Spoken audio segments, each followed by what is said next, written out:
Oh god, I have hands. Ooh. Hello, hello. Good evening. Welcome in. Why? Wait. I know why. That's on me. That's on me. Hold on. Hold on. Here you go. That was on me. Welcome in. Good evening. Yeah, haha. It has literally just been yesterday, and here I am back again. No way. Oh my god. Hands for hand holding, like in the menu art. Exactly. The best purpose, the best way to use hands is for holding hands with girls. Yes. That is the one true way to experience hand holding and how to use your hands. But yeah, welcome in. We are back with National Park Girls. And we are going to finish reading this game today. I do not actually know how long episode 5 is. I assume it might be a little longer than the others, but I don't care. I'm simply going to go until we finish reading it. And if that means I have to go overtime and then tomorrow I'm gonna be, I don't know, tired, then that just is. Episode 5 is the longest by a landslide. Oh well. I said we're going to finish it tonight, so we're going to finish it tonight. It's okay. Back to totally happy times. Not yet. Not yet. But yeah. We ended on some very cliffhangery stuff. We ended on crying. We ended on the coyote might have bitten someone's fingers off, so... Oh my god. Yay! Let's try and see how that's gonna go. And how we're going to fix that. It does still say part 1 here, so I do... Well, let's get into it. Let's see. Where exactly it switches, I don't know. Happy vibes! Yeah! I'm not so sure about that. Place my cursor in the middle of the screen. Let's not do that. There we go. Oops. There we go. I killed the ignition. The engine hums until it... Oh, never... No, hold on. One more second. The cat this morning decided to walk... Instead of like walking straight across my desk as you would expect a cat to, he started climbing behind all of my stuff, like behind the monitor, behind the microphone arm and everything. So everything is a little not properly in place. I just realized. There we go. This should be a tiny bit better. Kill the ignition. The engine hums until it dies. The metal in the truck pops and squeaks and crackles until I go silent too. Then all I hear are the muffled tweets of birds from outside. For a while I stay inside the truck, until it gets warm, until I start to roast. We are finally in springtime. I drove the truck through Tioga Pass for a bit. Eventually Swift left and went off-roading. We're technically not supposed to. I technically don't give a shit. Despite knowing this park like the back of my hand, I wouldn't be able to point out where I am at if given a map. Don't much care about that either. Probably nowhere too high up. If I had come across a cliff, I would have driven off it.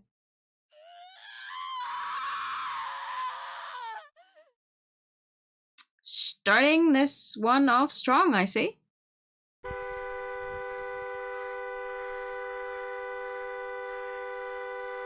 long do you think this beep... Okay, never mind. I was about to say, how long do you think this beep goes on for? I slam my hand on the steering wheel, holding it there as a long, never-ending beep echoes through the woods. A flock of birds scatter from the tree branches and escape into the sky. I lift my head and bust it against the wheel again. Meep. Again.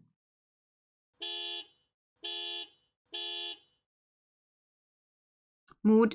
One time I actually tried to beep at someone who cut me off, but apparently I don't know, I guess I hit it wrong or I didn't hit it hard enough and it didn't come out and I just hurt my hand and I felt so... Like, I felt even more wronged by that fact. I just, you know, okay, someone cuts you off, okay. But then the honk just not even working? Goddamn. My head throbs. A dull pain snakes through and stops at the back of my wisdom teeth. Vision is blurry, getting darker. I swing the door open and stumble out. The fresh air isn't so fresh. There's a fire nearby. The smell of burning bush makes my self-induced headache even worse. Fires like this aren't uncommon up here nowadays. I wonder how she's holding up right now. The others are probably pampering her like the queen she thinks she is. No. Stop it. You forfeited that life. How dare you think you have the right to wake up every day and feel the comfort they gave you? Outdoors, nature, whatever pretentious way I choose to identify being outside and not closed in with my thoughts in some building is just a mask. A facade of identity to convince myself that it's possible to have moments in my day-to-day life where I'm not so miserable. But when reality comes crumbling down on top of you and all that's left are Polaroid photos of a toddler with a mutilated hand, the entire charade goes with it. All that's left is the burning image of 3 fingers dangling from a tiny fist and the guilt that comes with it. There was never a way out of this. No second lease or new perspective was ever truly plausible. All that was ever there was the rebelling ego of a desperate woman shaking her fist at the boot of what exactly? Bureaucracy? Society? Culture? But that's just it, isn't it? It was actually nothing all along, just an indefinable sense of wrongness. Lack of place or purpose, disenchantment to be sure. Everyone is disenchanted, so when I turn my blame and hate towards anything and everything, I shouldn't be surprised when it's a casualty. Yet here I am, shocked when my poison ends up killing. I come around to the bed of the truck and unlatch it. Tubb springs towards me, the rope tied to his neck tucks him back. He's hopping from side to side, he's panting hard, he's breathing. I watch, unblinking, keeping my eyes open and glued to him until they burn and he mellows out. Yeah. I guess I'm just about ready to.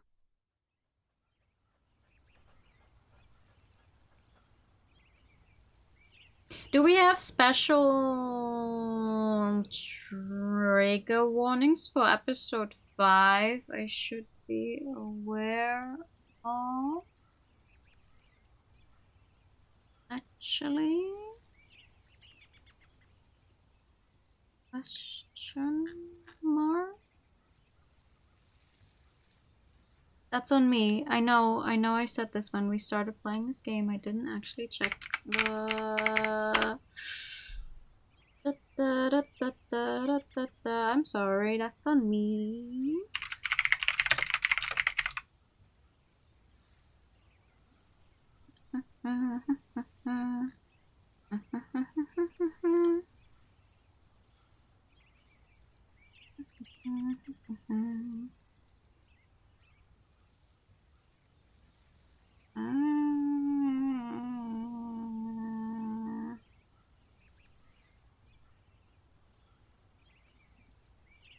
Okay.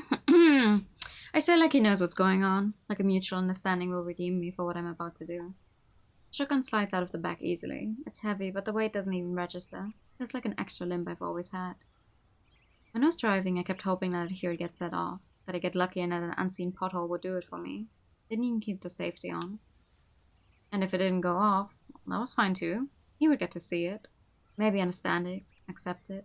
But as I look into his blank expression, whites of his eyes showing as he turns his head to look at the stray bird, I learn an obvious insight. It's a coyote. It doesn't understand a fucking thing. When the end of the rope is untied, he bounces out and runs in circles on the soil. I don't stop it.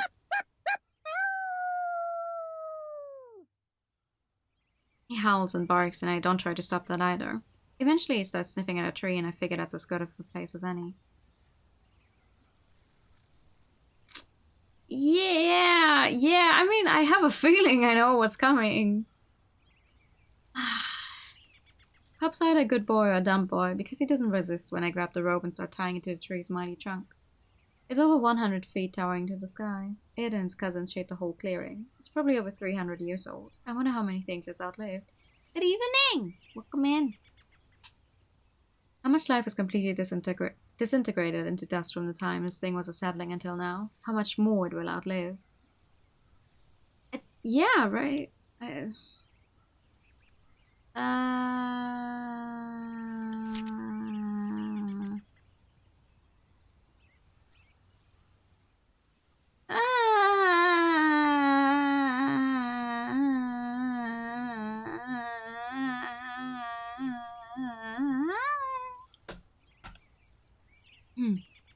I'm assuming.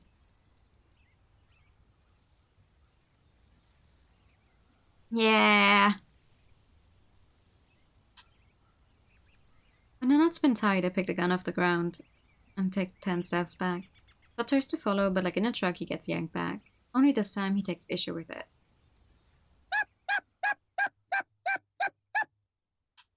God, why now?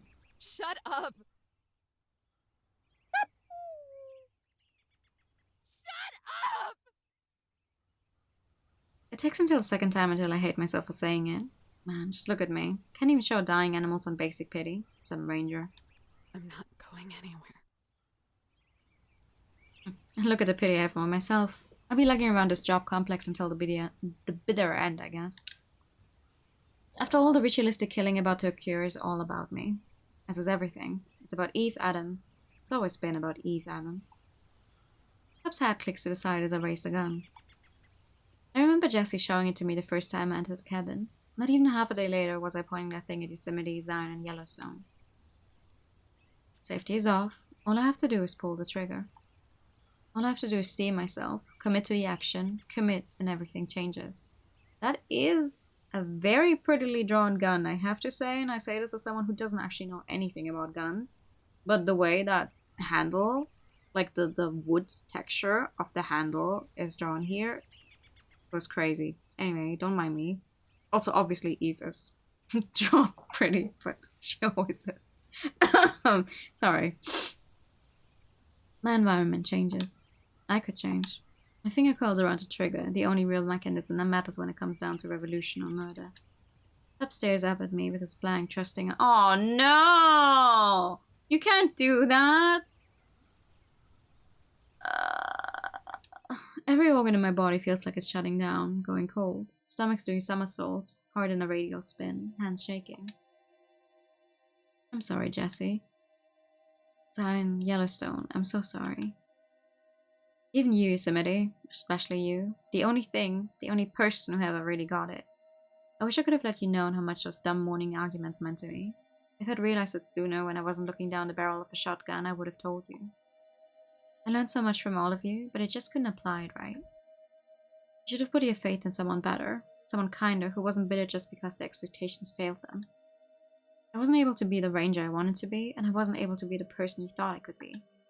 The world is a blur, watercolors painted in tears. I'm sorry. Pup lifts his head toward the sky. An unbroken, sorrowful howl escapes into the air, his jowls drooping the longer it goes on. I'm so sorry. I pull it.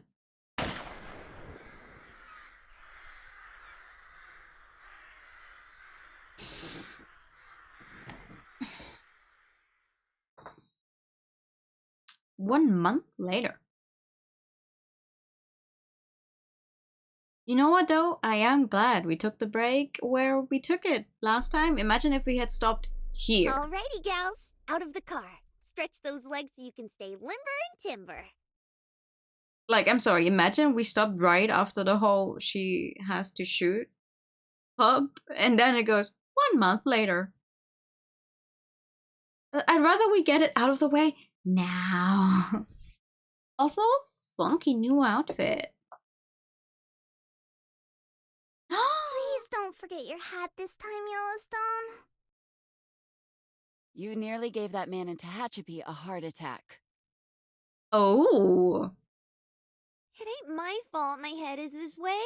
Besides, Zion gets to go strutting around with her wings out. Because she looks like a, what, 6-year-old? And you don't really question what kind of costumes little kids are wearing. Because Zion looks like a tiny child costuming as a fairy princess. You look like the Herald of Tribulation. I look like a tiny child? Yeah. My name's not Harold, Yosemite. Just put on the hat. Look, even Zion and I have to wear one. I tipped my ranger hat. She left it at the cabin before she ran off, along with nearly everything else. In truth, it causes my scalp to itch like it's a nest for insects, but I don't quite feel like taking it off, even in the car. Zion leans in from the backseat and plants a kiss on Yellowstone's puffed-out cheeks, then rests a baseball cap on top of Yellowstone's volcano.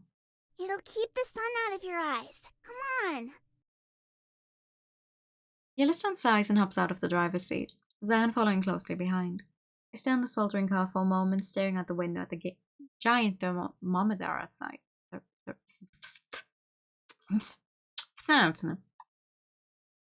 colossus of a roadside attraction, currently peaking at a dry 102. They're such just as intense as the books say they are. America! 1 Fahrenheit and Celsius.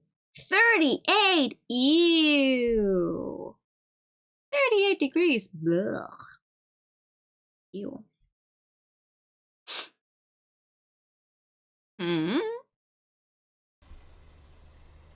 Exiting the vehicle is further proof of this. The water dries from my hair in seconds. Whatever, I see as a hedonistic sham. I've existed without it for who knows how long, and I will continue to exist without it for the next 15 minutes. The number on the thermometer raises to 103. I will continue to exist without it for the next 10 minutes. Golly, it's hotter than HE double hockey sticks out here. And it will only get worse the lower in elevation we go. It's not so bad. Utah can get rather hot as well. How much longer till we get there anyhow? I'm beat from all this driving. You're driving? No, hold on. You're not the one driving, right? Who was driving this car? We would have been there by now if you hadn't choked and taken us onto the I-14 instead of the 15. Why is Yellowstone the one driving? I mean, yes, to be fair, they probably should not put Zion behind the wheel for the simple reason of if anyone sees them, they're like, why is there a child at the wheel? But, alright. So I zigged when I should have zagged. At least I actually know how to drive, Miss Start and Stop. Ooh. I'm a defensive driver. What's the N on the shift stand for? Neutral. N. N.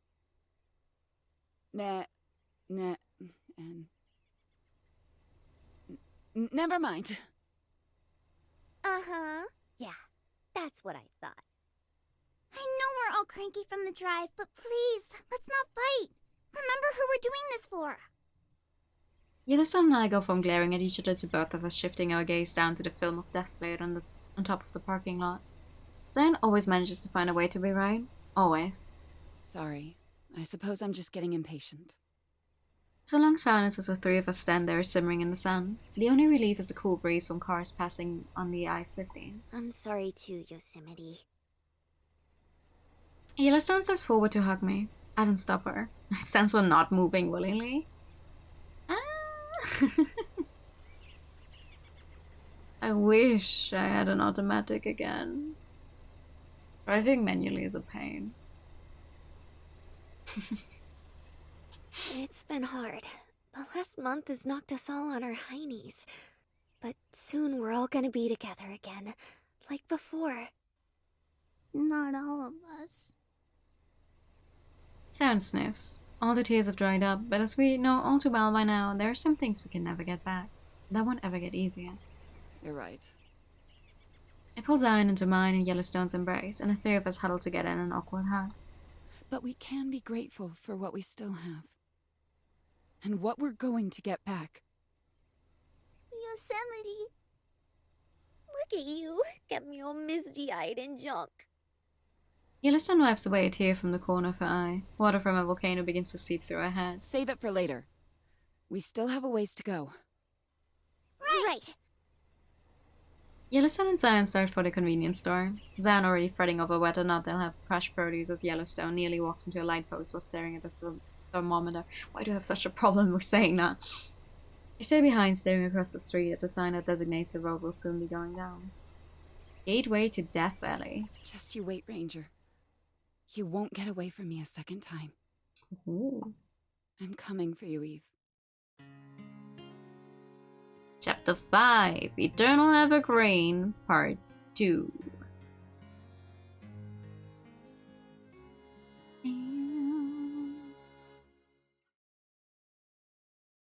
She does.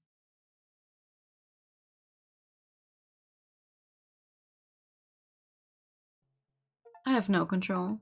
No special wisdom into the hearts and minds of the other people that occupy the same space as me. Where the hell are you at? I hold no power over the world. There's no sweeping action I can take to enact change or significance. To dwell in the normalized carelessness and indifference people display in their lives while in the very same day kissing their children goodnight is to dwell on some pretty intense contradictions. I could try to separate the two, focus on one aspect of the person over the other. Maybe they're wonderful. Maybe they're everything wrong with society today. But sooner or later, I'll drive myself to the brink thinking about it. That, or the reality I'm living in, will become so warped that I wind up spending my whole life in rabbit holes of subjectivity. Either way, it's a recipe for hate, fear, sadness, suffering. All this external garbage just tears me apart. And so, I have no control. The wind picks up. It's dry and hard like the breeze from an open sauna. Coarse sand whips against my face, stinging my cheeks. Crunchy grains fly into my mouth. Ugh. I hack my guts out, then sit up to fish my flask out of my pocket. Sand runs down the inside of my shirt and into all the cracks and crevices the human body has to offer. There's no getting away from it out here. Every day I can feel sand rub and gnash against my skin. When I walk, all I can focus on are the rashes on my thighs. It sucks, but you get used to it. What's after the tequila sloshes around in my flask, a departing gift from Ranger Smith that I had found stashed under the couch back in Yosemite. Probably only enough in here for one last swig. At least it'll get the taste of sand out of my mouth, but it's at times like this that I wish I were a park girl. One that has the power to refill bottles just by looking at them. Something mundanely useful like that. Well, down the hatch it goes. Despite collecting dust on the bottom shelf of the store and being aged in plastic, it doesn't burn going down quite as much as it used to. See? I figured out this trick. Breathe in before shooting it back, then sigh after swallowing. It's like magic. Ugh. I hiccup. My agave-scented breath smacks me in the face. I haven't bought a toothbrush or mouthwash since I've been out here, so hopefully this will kill any bacteria that's coiled up in my mouth. Now that this is gone, all I have left is, what, half a handle of evergreen? Hardly enough for a nightcap. So I have to hit up the general store tomorrow. Hopefully she doesn't bellyache too much about having to take me. Hey, dumbass! You trying to follow through on that death wish of yours? Oh! My head throbs as a flower of yell still manages to crack through my skull. Speaking of the she-devil... Yeah! And I'd like to enjoy the process without your screeching, if you don't mind! Where are you? Oh! She fires off a gun from between the plywood boards covering the shack's windows. I feel a sharp breeze as the bullet whizzes past me. Great aim! Bet you're real proud of that one! Good evening! Welcome to... I don't know what's going on. Wasn't aiming for you this time. Now move your ass, pendeja. Pendeja. Uh-oh. It's going to be one of those nights, huh? I look towards the horizon. Beneath the hazy sunset, a collective of round, misshapen silhouettes hop and roll over the hill. Ah, crap, not again. This is the fourth wave today. Where do these things even come from? I'm glad you get... The stones? Okay, what's gonna happen? She fires off another round. One of the shadows explodes, splintering into dozens of pieces. Rock shards flying into the air, landing at my feet and tossing off sand. The other silhouette, well, they just paused in the aftermath of the fatality.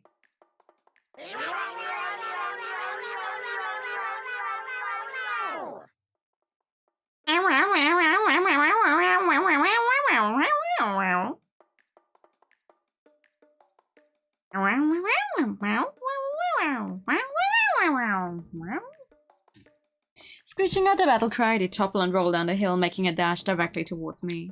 Oh, she's really done it now. I stumble to my feet and the tequila shoots up my throat before I swallow it back down. Usually I end up crawling back to our shack, but I guess this time I have to try my hand at walking. One of the monsters leap at me, its black hole eyes and granite teeth closing in on my face. Phew, it splits into two. Okay, maybe a light jog. I sway from side to side, my sense of direction guided by the hailstorm of bullets whooshing past me. A stampede of rocks rushes behind me while the earth shakes beneath me. You little demons! I'll blast you all back to hell! Each and every one of you! When I'm this dizzy and sloshed, it's hard to make out anything other than her clenched teeth twisted into a grin as she fires off her revolver. At least somebody's having a good time. I don't look back as the creatures screech and holler. Whenever it feels like one is gaining on me, a bullet flies by, followed by a withering death yowl. Hero, hero, hero. Ewow. Ewow. Ewow. It is a familiar chirp. It's similar to the animalistic yodeling from the things rushing towards the shack, except dopier and slower. She told me that before I got here, one of them planted themselves in front of the shack and never left. Its half-little eyes follow me as I stagger by. Try to hold down the fort, wino! A black and purple blur kicks open the door and bolts past me. The code flows behind her as she spins away from the cabin and shoots me the bird before shooting more of the rocks. The mass of stones and boulders curve towards her and give chase, taking the bait with zero complications. If only they knew it made her job easier. All she has to do now is turn around and unload every so often. For as many of them as there are, they can't seem to put their heads together long enough to create a single brain cell. Circus disappears over the horizon along with the dipping sun. By the time the sound of gunshots and cursing fades away, the other end of the sky is a dusty blue. I kneel, but mostly trip, down to one knee and inspect the boarded up window. It's completely torn up, signed with bullet holes. From that hothead blasting shots through it, no doubt. Now where's that hammer? Right here. Huh. And now there's two hammers. I glanced at a piece of 2x4 I was going to use. There's two of that too. And now they're spinning. That's fun. Spinning that only exists to signal to me that I am, in fact, nauseous. Finally where I want to be. Pretty rad. Great excuse for not giving a shit. She can screech at me for not fixing it later. I crawl to my corner and flop onto the sleeping bag. It's thin and I can feel the texture of the concrete, so it's not much of a comfort. I peel my face off of the back and stare at the diorama display of the few possessions I still own. A stack of notebooks that I haven't touched since arriving, and the tiny animal skulls on top of it. There's some rodents and birds I put a special request in for to my new roommate here. Only she found them lying around. Some of them are mostly just broken shards and might not even be skulls for all I know, but I've assessed that they are. That's all that matters, the perception of it all. Other than that, I'm sure I have a few bottles and receipts for those bottles stuffed away somewhere. I prop my body up and sit down, staring at it. I stare at this a lot. A lot. What kind of depth do these little critters have? Considering the shape of a lot of these are in, it must have been grisly. Maybe there's one. Hell, let's say it was the mouse. I curled up, went to sleep and didn't wake up, but I doubt it. Did I have enough self-awareness to feel a lack of control when the end came? If a bird gets plucked out of the air by a cat, does it keep fighting until it physically can't, or does it eventually accept it's coming? I hope it's the latter. Swimming against the inevitable when a current is so powerful and overwhelming only serves to override the flame of life that existed. It gets defined by its demise. Let the memory stand as a monument to what had happened. The futility of life, nature, planets, universes. It's the only sacred star guiding anything. Conclusion is the only certainty, and decay is its great reward. Dignity. That's what these critters died with. How everything should go. It could be possible. I think it is. I have no control. I shut my eyes and take a deep, cleansing breath through my nose. No wisdom, no power. All my belly aching about caring or not caring, the environment, my job, my role, none of it has objective meaning because it's all headed towards the same place. I have no control. No wisdom, no power. It makes me think of Yosemite, the fear of obliteration of personality. Nothing to mark that a person or thing was ever there. It makes me think of how wrong she was. Because if that's the end result of everything that matters, then obliteration is the key. It's destiny. It's liberation. And so... I have no control. Girl, what the hell, actually? Where Can't you are drive this thing any faster? you? Of course I can, but then I'd be going over the speed limit. I don't think she's in control of anything. Make love, not oil. Okay, I just realized that's what it says on the shirt. Yellowstone, I admire your dedication to traffic laws, but I think the situation warrants it. We're in the middle of the desert! It doesn't even apply! But I don't want to be irresponsible. If I am, you'll go and yell at me again. I don't even think it's surprising. I think they have quite literally been building up with a lot of things for, maybe aside from the very first one, and even then the first one, since it was more of an introduction to everyone, already gave us some clear pointers that it's not just a haha fun game, but has some deeper things to think about and talk about on your outlook on life and everything as well, so it does get real. I like it a lot. Because, you know, I didn't know anything about National Park Growth before we started, aside from, okay, National Park Growth. So I did not at all know what to expect when going into it. I am pleasantly, I wouldn't even say surprised, because I knew it would be a great experience, but like, I'm pleased to see where it's going.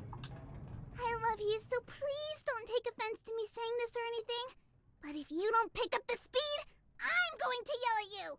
Oh. Okay. Hang on tight.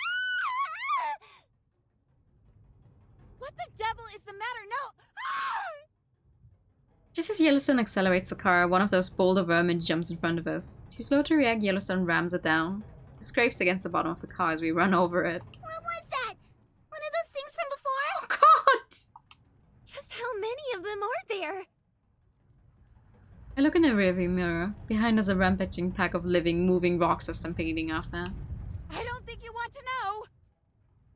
The sun has already set and it's starting to get dark. If this keeps up for too much longer, we won't be able to see them until we're right on top of one.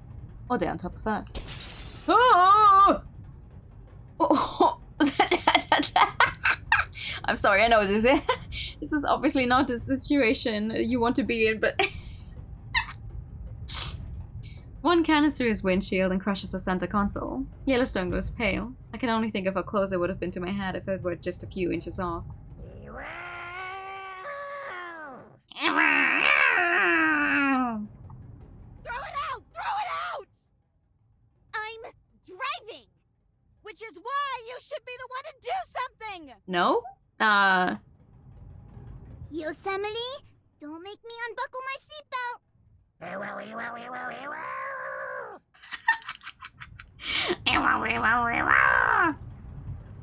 The thing shrieks a gurgling shark shriek. It propels itself at my arm. I lean back in my seat and grab it out of the air.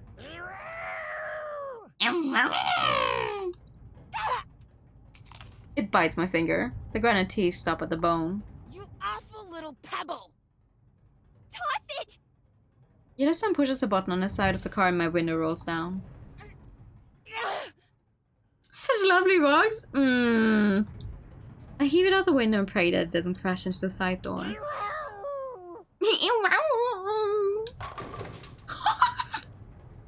The wind rips it away, tumbling into the other rocks. Girls, I'm scared. It'll be okay, Yellowstone. Those rocks are so heavy that if we get hit by one, the blunt force trauma will knock us out immediately. Not as reassuring as you might think that sentence was going to be. Oh, thank goodness. A quick plunge into nothingness. But it worked. I'd rather avoid experiencing nothingness. Well, if it's nothingness, then technically you wouldn't be able to experience anything. Keep driving. Non-existence is funny that way. Golly, that's bleak. Despite the direness of our current situation, I'd be lying if I didn't say I was amused at having a conversation like this at 85? Now 90 miles per hour. Sweat could be streaming down my cheeks and wind could be blasting through my hair, but as long as I'm surrounded by the individuals I've deemed worthy, perhaps any scenario could be enjoyable in a certain light. With no guarantee of the future, or in the case of the three of us in this vehicle, a past. What else is there to existing than the present we share with those we love? Because I do love them, Zion and Yellowstone. And her too. I love her. There's a fierce tug. At first I think it's Yellowstone mishandling the vehicle, but when I glance over, her arms are stick straight and her hands are gripped around the steering wheel. Another tug. My body remains in place, but my essence is being yanked forward. It's a calling. It's an urge. It's knowledge screaming out inside of me, telling me where it is I must go. Are you girls feeling that too? You betcha. It's very... strong. A grim shadow casts itself across Yellowstone's face. She squeezes the wheel tighter. Zion winces at the pressure as if resisting gravity itself. We're getting close. Do we have enough gas left? What if we get stuck out here? I look in the side mirror. The stampeding rocks are kicking up enough dust to blot out the stars. She has a point. It's not going to end well if we run out of fuel now, of all times. Beads of sweat trickle down the side of Yellowstone's face. She tries to reassure us with a shaky grin. A trembling thumbs up. Tries. Don't give it another hoot, holler, or heckle. Old Yellowstone ain't gonna let that happen. I mean, there's always a good place to discuss existence and non-existence. I can't say I would. On the other hand, it is a life and death situation. It might as well. Like one end of the thing is discuss it during a Uno game, and the other one is discuss it during an actual life and death situation. Like, it can't get much worse, right? I hear a metal clang as she stomps down on the gas pedal. Tires screech. Sound is sent flying back into her seat.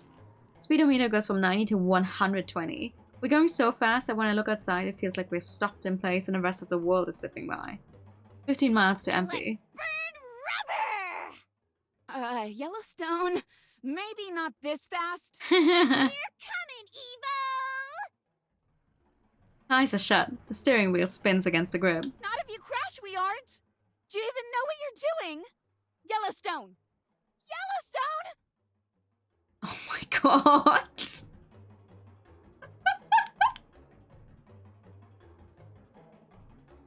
An entire drum line goes off in my head. Snares, quads, bass, and cymbals. Bass and cymbals. It's all there, pounding against my skull and yanking me into wakefulness. A wet groan drips from my mouth along with a string of saliva and a clump of vomit that was clogging my throat. Ew!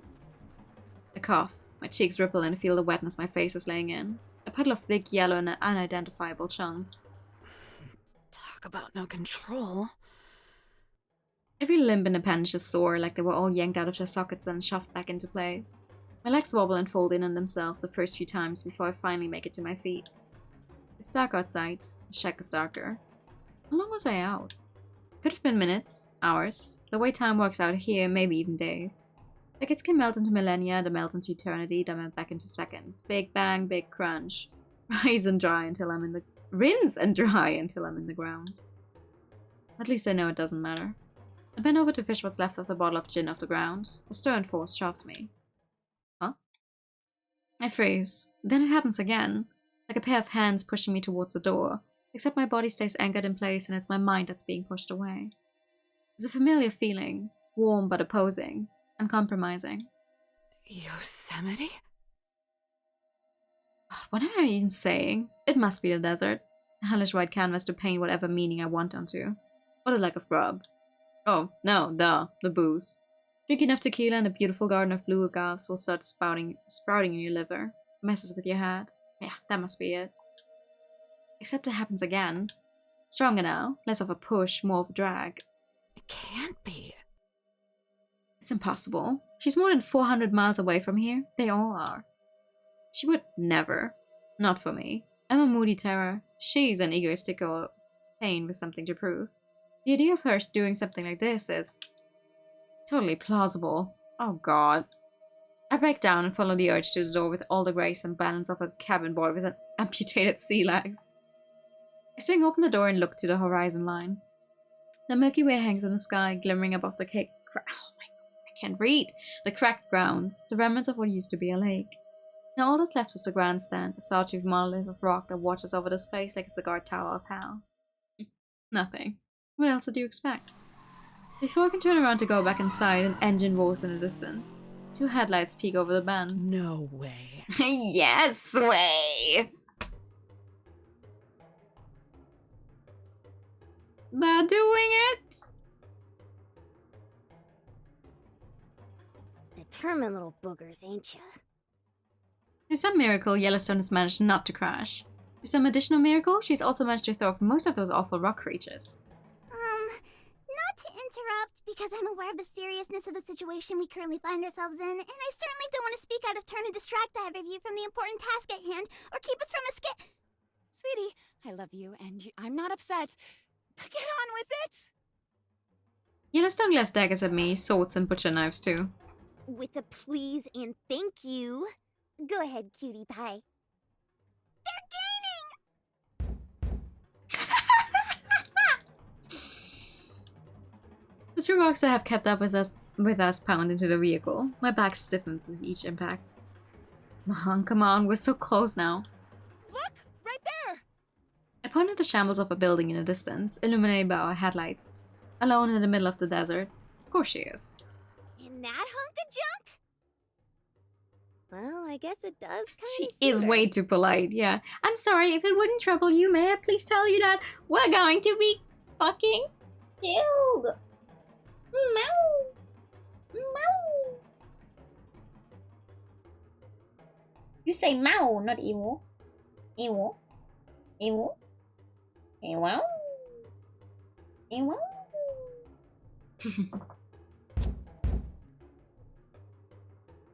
They crash into us again. There's a rattle, then a clank. The back bumper falls off and kicks up a plume of sand. How's this thing still moving? With a wheezing cough, the engine sputters. Yellowstone and I exchange looks of terror as the speedometer drops and the vehicle slows to an unceremonious stop. Nuh-uh. Nope. Not good. We have 4 cats. And most of them, they do just take turns when it comes to coming into my room, but they usually spend the evenings in the living room, where it's actually warm, because my room is not really the warmest room in the house. But sometimes they will pop their hats in and say, meow.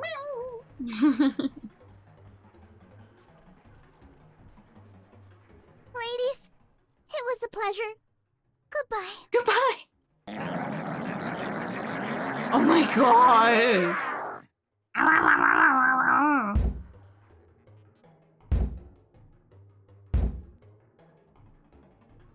Like insects, the creatures chat as they propel themselves at us. Okay, out of the car! What? You can't get our chain or something? It's either in here or out there. Take your pick. But I'm not giving up until I give her a piece of my mind. I swing the door open, slamming it into one of the rocks. It tumbles back. I, for one, welcome oblivion. Zion opens the door. It smacks the other rock and sends it flying several feet. With any luck, this should keep these chunks of earth discarded busy for a few moments. Yellowstone groans and tepidly steps out, careful to skirt around the stunned rock. Yeesh, talk about agitating the gravel. These things sure are giving us a run for our money. She looks down at the rock's dizzy face and smiles. They're sort of cute, though. They're trying to kind of kill you, you know?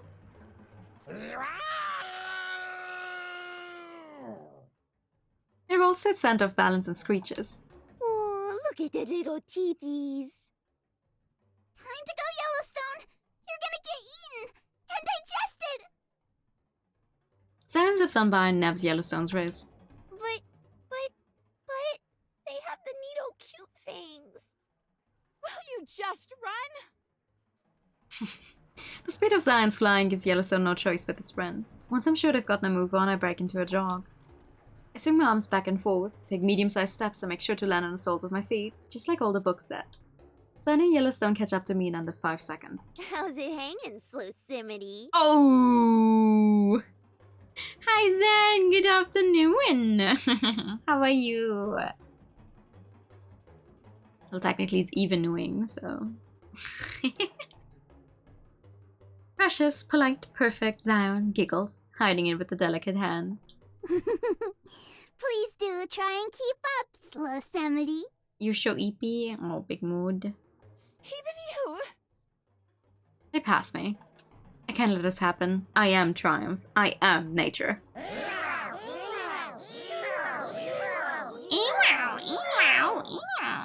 Stayed up too late playing gacha. Ooh. I stayed up too late because I couldn't sleep. I am terrified. You can't just leave me behind like this!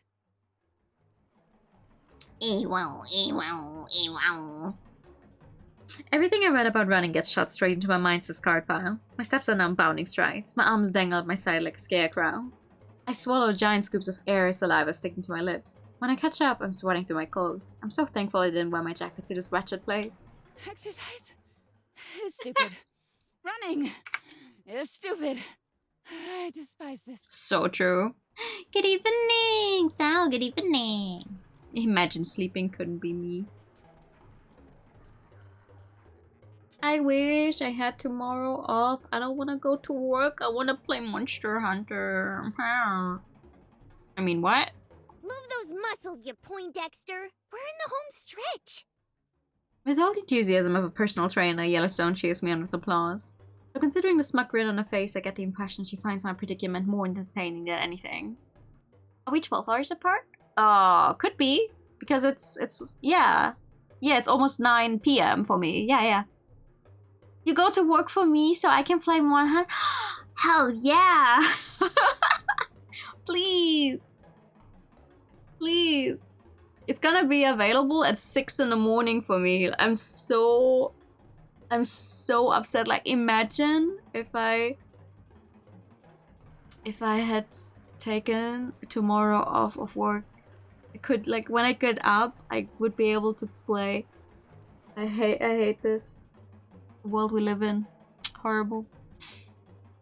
Poindexter is such a boomer word. To be fair, yeah, Yellowstone takes her vocabulary from interesting places. Is this amusing to you? Man, you've got no idea. You should know by now that whatever you put into the world always comes back to you. Mood! Don't get eaten by those rocks now.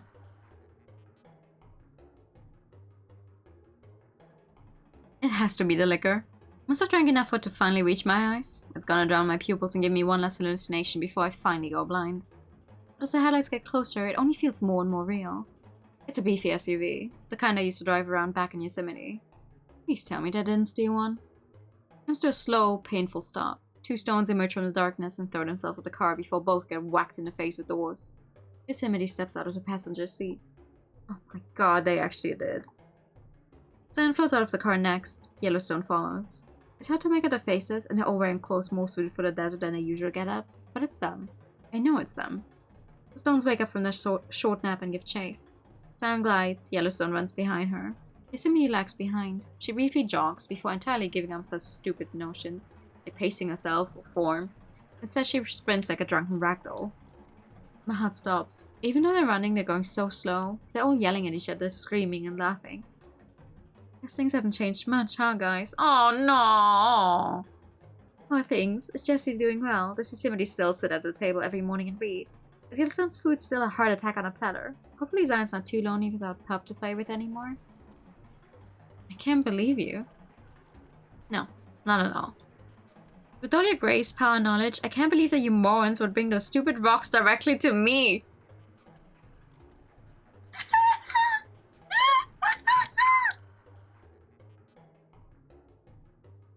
Grace?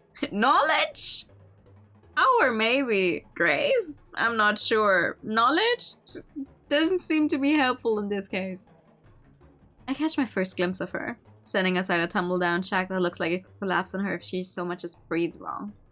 Jaw loose, mouth open, she gawks at us, as if she's seeing us for the first time. Come to think of it, it was at night when we first met. Yes, I remember it well. She tried to shoot me, twice. But more than the attempted bullet to the skull, what I remember most about that night is how sad she looked, hiding in a corner on the verge of tears. Now, I'm sure we were partially to blame for that, but there was a hopelessness there. A hopelessness I noticed then and every day after. And looking at her now, her hair done in a sloppy ponytail, dirt caked to her skin, and stains staining her clothes, I still see a hopelessness there. I see it more vividly than I ever have before. Eve Adams, I'm going to fix what the world has done to you. The 3 of us are only a yard from the shack now. I run ahead of the others and then I'm within touching distance.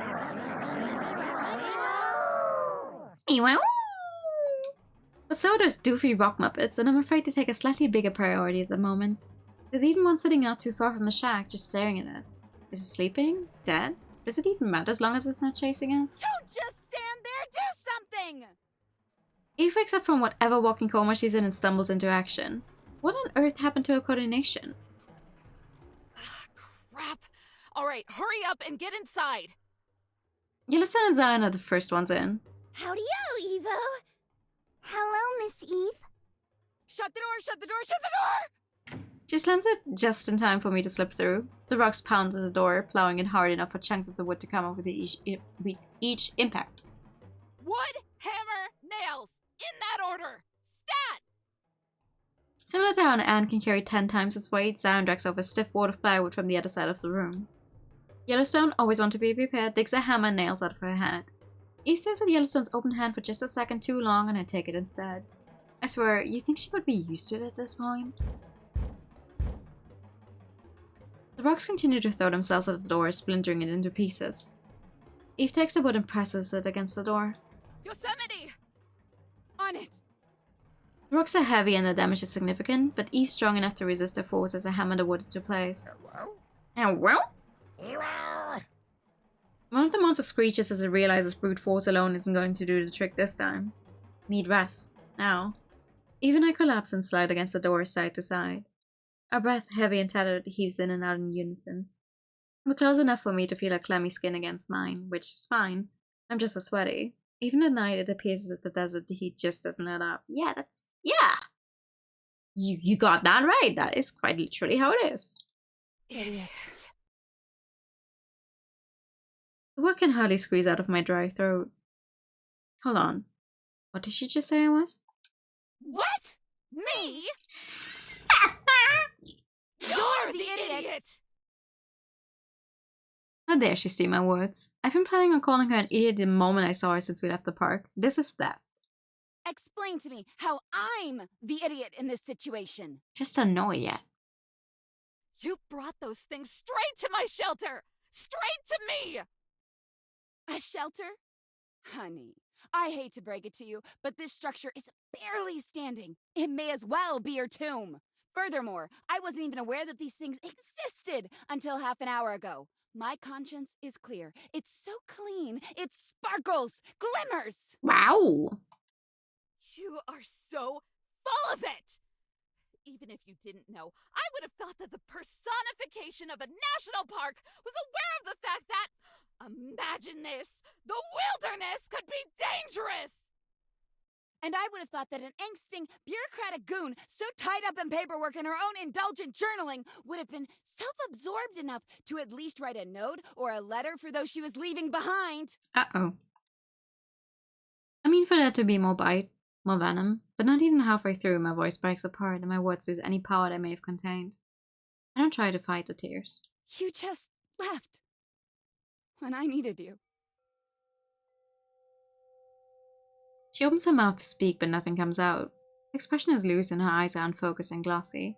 Is this version of her equipped to process this? Not even a catch you later, alligator. You just up and poofed. I wanted to talk, about Pup.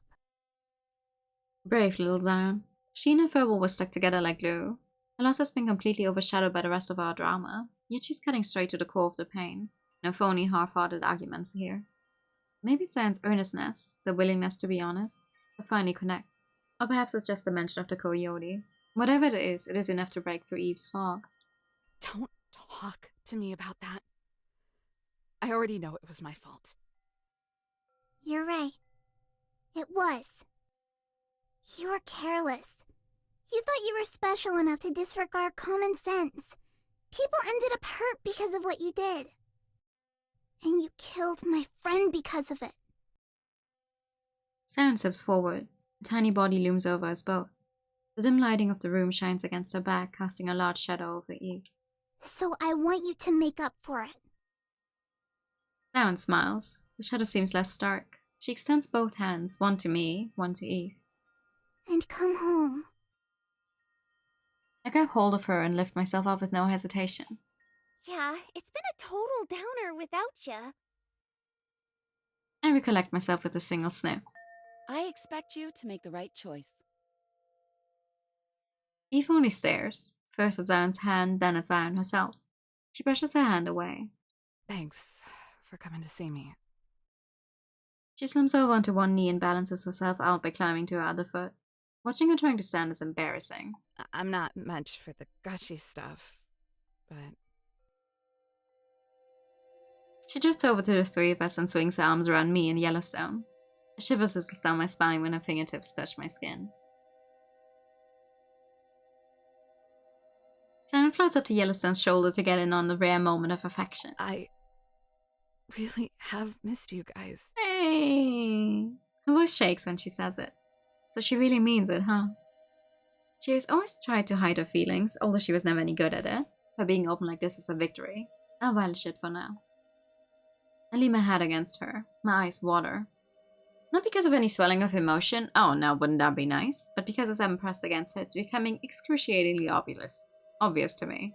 P.U., Eve, you reek! What's the last time you showered, girl? Sound pinches her nose. I apologize, Miss Eve, but it's true. You're quite stinky. You're quite stinky. I'm going to gag. You're a bunch of drama queens. She lifts a collar and smells inside of it.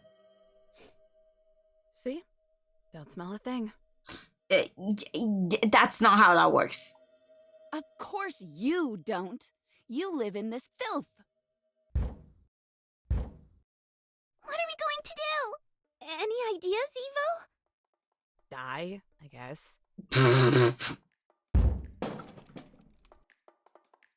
The doors turn off its hinges and the two rocks stand at the entrance, snarling and slobbering.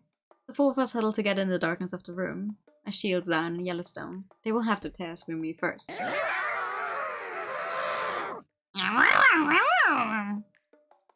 They launch themselves through the air. I shut my eyes tight.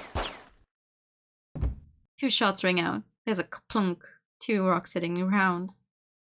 I open my eyes. They've both been split open vertically, now lifeless on the dirt. Took you long enough? How about you show a little gratitude? I could have let them bludgeon you to death. I've seen it happen. A pair of boots walk over the collapsed doors, spurs jingling with every stomp. Should have told me you were gonna have company, Freckles. Could have boarded the place up all nice and good. Could have hunkered down and get to know each other a little. The works. Please. It was a surprise to me, too. Didn't know they were coming until I felt it. Uh-huh. She says it matter-of-factly as if knowing the reason before Eve even needed to give it. Between words she chose on something in the corner of her mouth. It can't be tobacco because whatever it is this barbarian is numbing on, I can hear it crunching between her teeth. Oh my god!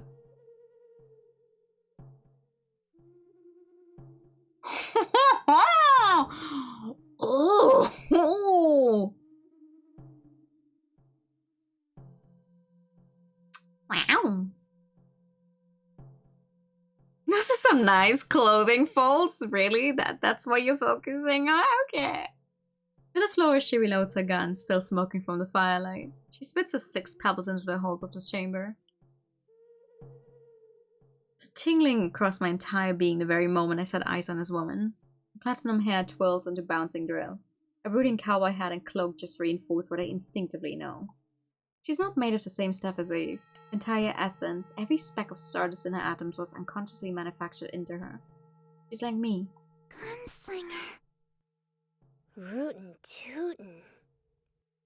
Yellowstone and Zion step aside and gawk as the woman walks closer. Eve, would you care to explain to me who this is? Who am I? She holds us a gun and gets in close enough for the brim of her stupidly large hat to graze my forehead. I'm the demigod of this park, Cupcake. Now who the hell are you? Oh, I hate her. But she did save us, and if she is who I think she is, then knowing her is important. Knowing her is something I need. I present a stiff hand to her for her to shake. You mean spirit, not demigod. Death Valley, I presume. It's exciting to meet you. I'm Yosa... Yeah, I know who you are. Other than grateful. She slaps my hand and squats down to Zion's level. I could feel it the second you entered my land. You too, Shrimpy. Bite her, Zion. Bite her.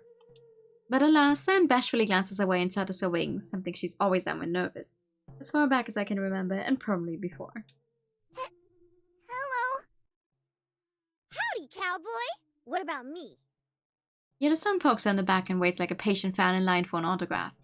Wow! Death Valley tumbles onto her backside in shock and gazes up at Yellowstone. Jesus Maria, Jose y Mateo y Marcos y Lucas y Juan. We get it!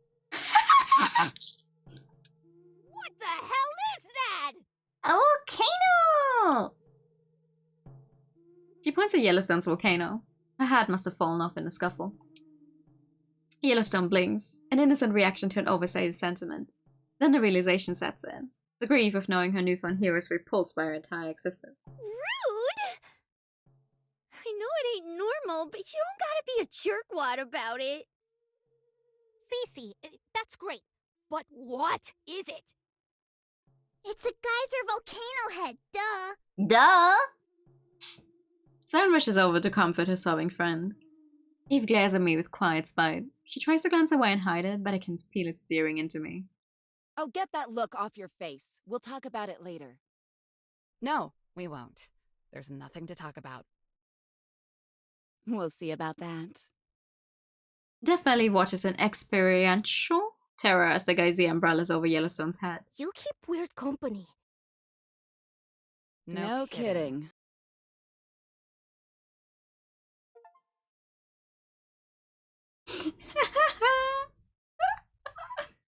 What the hell is that? It feels like that I though. have no control. I have to admit, I rarely use Twitch on mobile because the experience is just abysmally worse than on desktop. For pretty much anything that happens, so. Control isn't wisdom. No wisdom, no power. Wisdom isn't power, power isn't control. I have no control. No wisdom, no power. I have no control. No wisdom, no power. I have no control. No wisdom, no power. I have no control. No wisdom, no power. Okay. These things feed into each other in delusion. True delusion is spending years trying to chase them only to lie to yourself and believe that you aren't because you have the superpower to acknowledge the inherent harm. But I still had authority. Goofy hat, shiny badge. I desired to assert myself as the arbiter of moral land management and recreation. As if there's a proper way to exist in nature. A proper way to feel it. Ah, the arrogance of it all. Quite telling, don't you think, Miss Ranger? Why do I always give birds this kind of voice? Any arrogance of it all.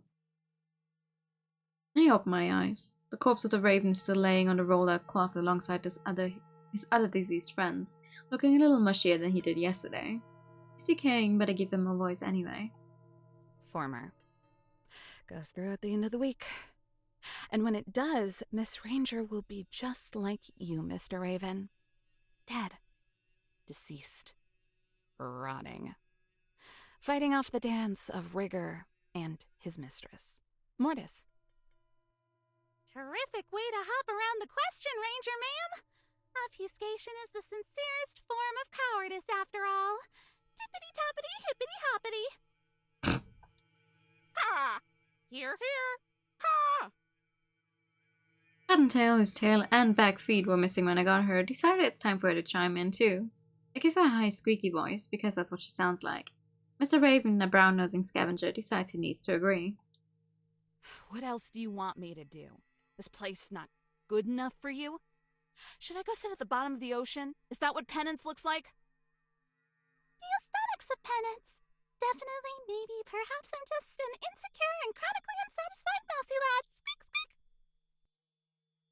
Oh, so now the rat decides to stop. Ha!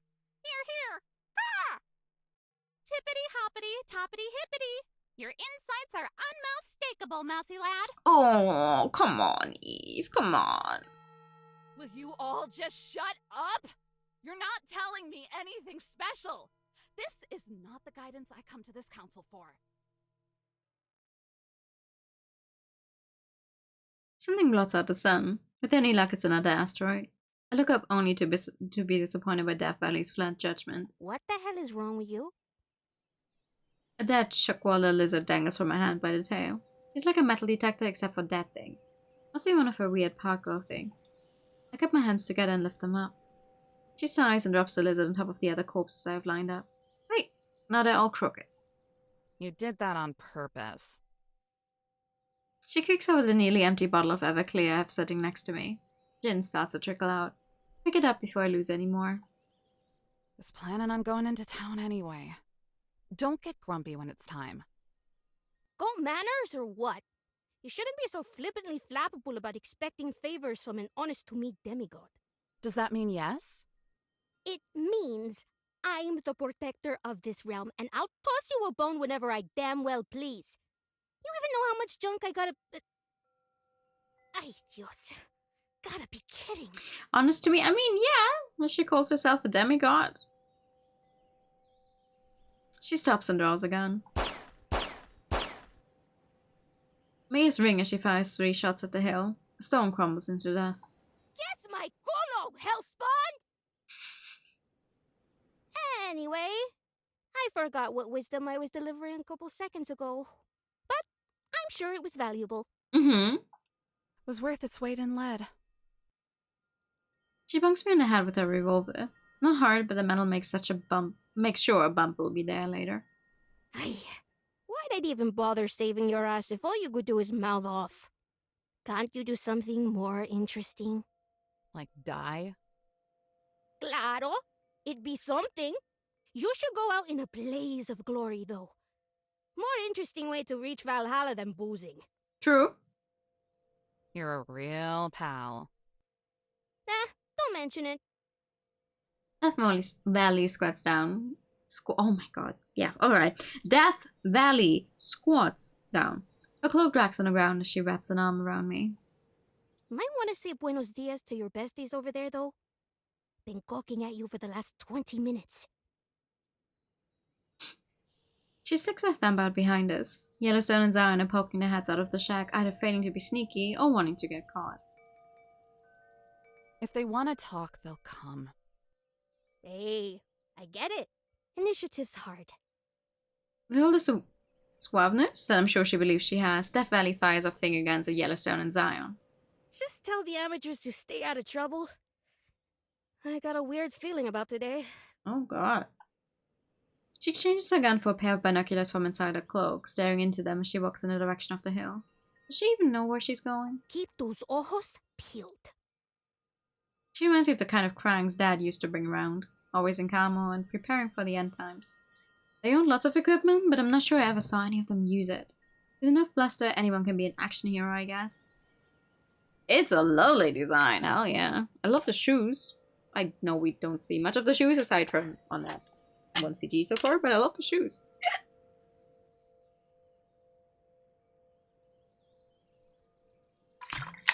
Thank you for how you trim and the pet. I'm surprised she is not sweating to death, though, on that outfit. When she's far enough for me not to be worried about being judged, I straighten out my dead bodies and set Lizzie the Chuckwalla lizard down at the very end. Enjoying the company, Lizzie? I wait for a response. Nothing. Oh yeah, lizards don't make noises. Of course she wouldn't say anything. Sounds meek voice settles behind me. My shoulders slump and suddenly I don't feel like giving voices to the rotting animals anymore. Go figure. I glance over my shoulder. Zion is hiding behind Yellowstone's legs. Yellowstone is hiding behind a grimace. Isn't it between the 2 center pants skirts of the characters the readers barely get to see them? I mean, honestly, it's a fair point. It's a fair point. Sometimes I feel the same with my design. It's like, I feel like most of you, you know, it's like, wait, you have legs? I'm like, yeah. True. It might not seem like it, but yeah. What's like to burn alive in your own park? As the park, I mean, yes, absolutely.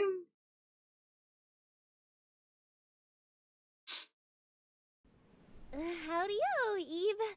This place sure don't waste any time getting hot, huh? It ain't even noon yet, and I'm already a puddle. Thank you for the brains. Glad to see Yellowstone hasn't changed. Really, I am. She's nothing if not reliably herself. Always the first to check up on someone else. I'm not sure if the others even realize she's the one holding the cabin together. Still, she's as obvious as ever. What did I tell you 3 this morning? I'm not going back. Sorry. Yeah, we kind of figured you'd say that since you're so set on always being so stubborn and all. And unreasonably bullheaded. Ooh. Oh, that's a good one. I'm gonna steal it. Thanks. I call her that in my head all the time. All the time! It's nothing that isn't true. I had what's left of the bottle, hardly even half an ounce. Yellowstone's eye goes silent as I wash down a taste of bile and finish with a burp. Tremor spasmed through my hands. I grip the bottle until my knuckles go pale and I'm steady once more. It was only a matter of time. Despite doing my best to ration it these last few days, it hasn't been nearly enough to keep the beast tamed. Not with how much I usually throw back. If I don't get probably wasted sometime in the next couple hours, I'm going to start feeling those withdrawal symptoms. Let's see if I finally let it go on long enough to kill me this time. Oh. Done. I spin a pitching arm and toss the bottle. It shatters into 1,000 glimmering shots on impact. Better clean that up, borracha! I've got it! Yeah, whatever, Shrimpy. Siren flaps her wings and glides over to the mess I've made. She drops to her knees and begins the process of picking every piece up, and one by one she counts them aloud to herself. Probably shouldn't have done that. I need the recycling money. See now, if you had fun on those bottles.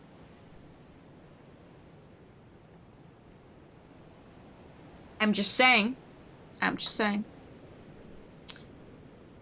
That seems to show everything off just means more extra for finishing the game. So true. So true. Borracha means drunk. Oh. See, we're learning something new tonight. I am. Yellowstone answers with a frown. What? I would have picked it up. I'm not an animal. God. After years of screeching at the college kids for not picking up their junk, I wouldn't just give myself a pass, even if I'm only a few days away from not being a ranger anymore. Mind if I pop a squat? I don't mind anything. Too much stress for the inevitable result. No, I mean, if they had fun, would she have actually broken it, you know? Wouldn't she have kept it because she would have gotten money back, which would have made her next purchase of alcohol cheaper? You know?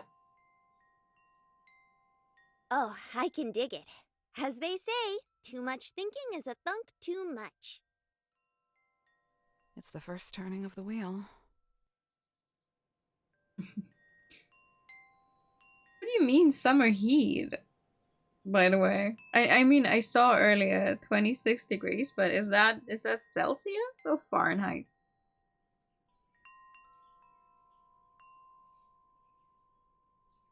She hunkers down next to me, rests for a second, and scoots in closer to me. Her hands are wrapped around her knees, locked in shade. Wait, Celsius? What? Okay, that is crazy. I'm sorry. I thought, I don't know, for some reason you would also use Fahrenheit. And I was like, oh yeah, I don't know what that is. I have no measure. Like, but 26 Celsius right now? Oh, what the hell? It had, hold on. What did it have here today? I don't. We had 5. We had 5 degrees today. What the hell? I know she said she wanted the recycling money. And now that it's broken, it doesn't matter, but maybe she wouldn't have broken it if she had funds. Fund is clearly superior to just recycling money. Should be 100 degrees, and for a split second I didn't realize it was fun.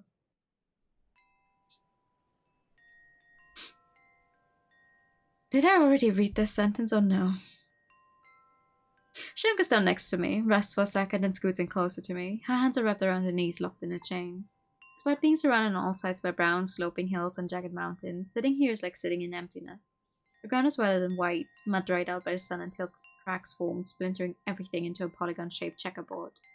Sometimes I try to count all the cracks. I never get too far. My brain always sizzles under the heat of the sun until counting becomes too much effort. The heat doesn't seem to deter Zion though. Yellowstone and I watch her in the distance, listening as she counts the 36 glass showers she's picked up, then the 37. A warm breeze whispers past us, and kisses my cheek. I breathe out in relief and notice a wheeze that wasn't there before.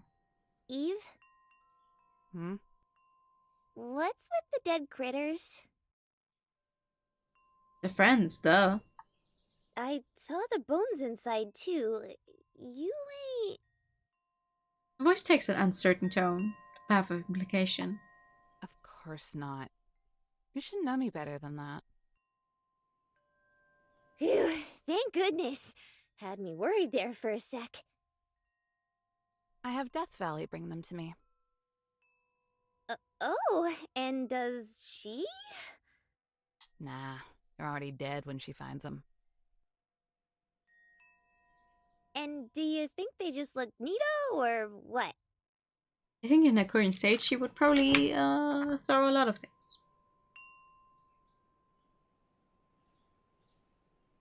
Neat now, huh? I guess they do look neat, all stiff and empty. But that's not the reason. Not entirely. I wonder... Come on, Eve. You can blab to me about it. Concern lurks under the peppy smile she tries to force. I guess I can tell her. It's just Yellowstone. It's because dead things have power. Huh? She keeps smiling like she's expecting me to follow up with a punchline. I mean, you're not even human, so you probably feel it more than us. Hell, maybe you girls can even see it, I don't know. It's energy. No doubt about it. It just radiates off it, you know? Yellowstone's smile begins to droop. Maybe it's because she gets it too. She knows that I know what she knows. Or we should all know. Oh no, not that noise again. Zion is still counting the pieces of glass. 64, 65, 66. I make sure to quiet my voice for this next part. I first noticed it when I had to put Pup down. For a while, I just sort of looked at him. And I realized I had never felt anything so conclusive up until that point. In a way, it was like seeing liberation was possible. So, when I came here, I started looking for that feeling again. It feels the strongest when they're bones. So that's why I keep these guys out in the sun. After a while, it's easy to peel them.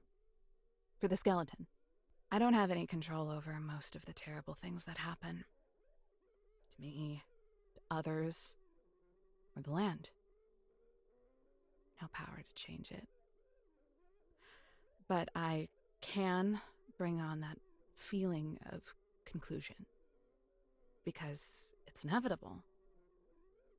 And in a way, that's power. So maybe I can absorb some of it for myself. Then I won't just bring about conclusion. I can be conclusion.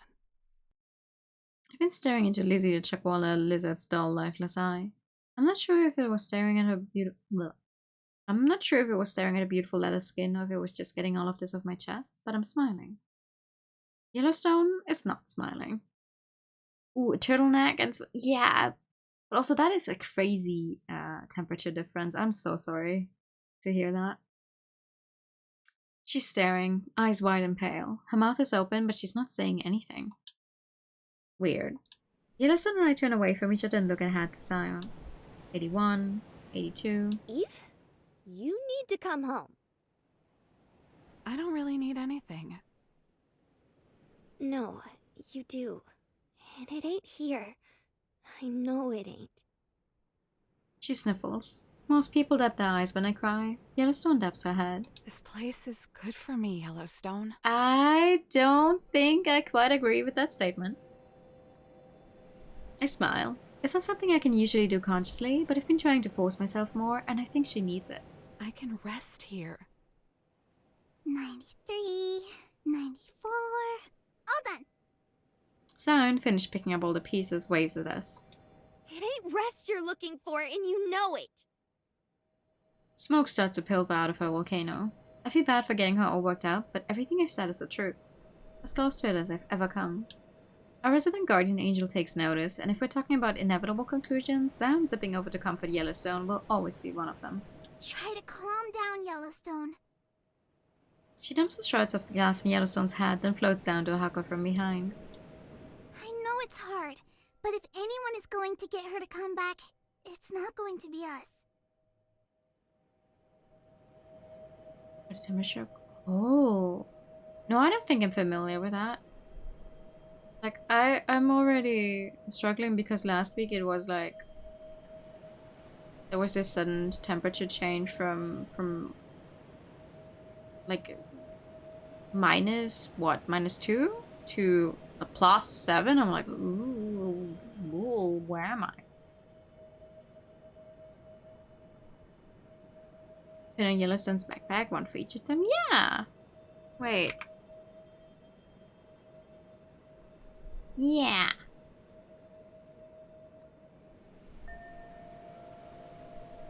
Very cute. I wish I knew what was up with my immune system right now, because I'm still not all the way there, but it's not COVID, it's not a fever, but there's still something wrong. Though, to be fair, I've also not gone to see a doctor, so whatever.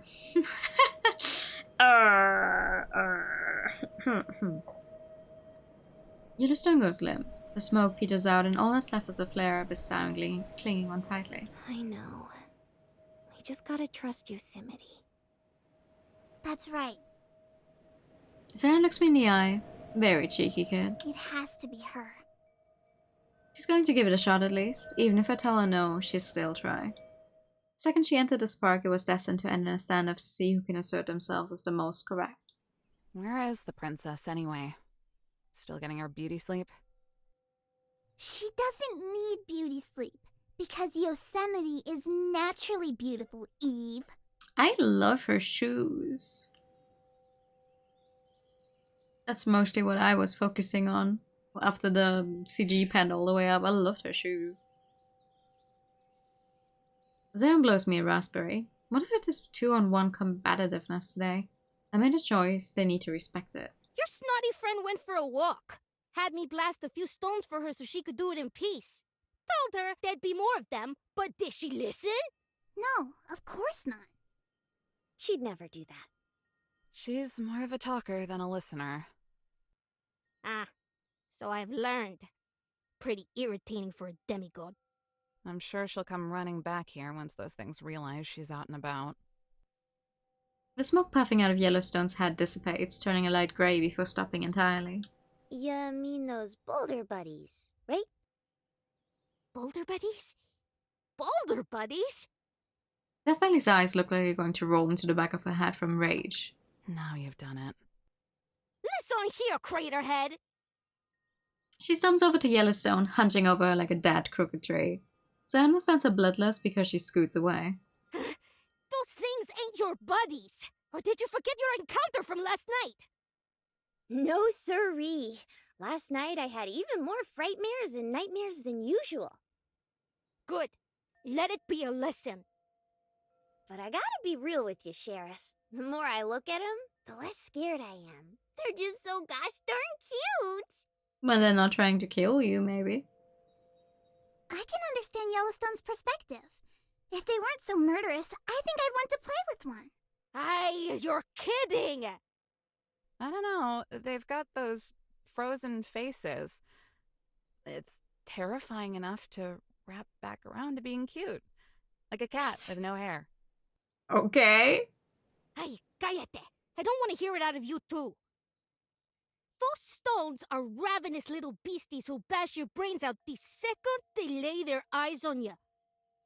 I remember this one hiker. Poor bastard was unlucky enough to be caught up in their annual migration to the basin.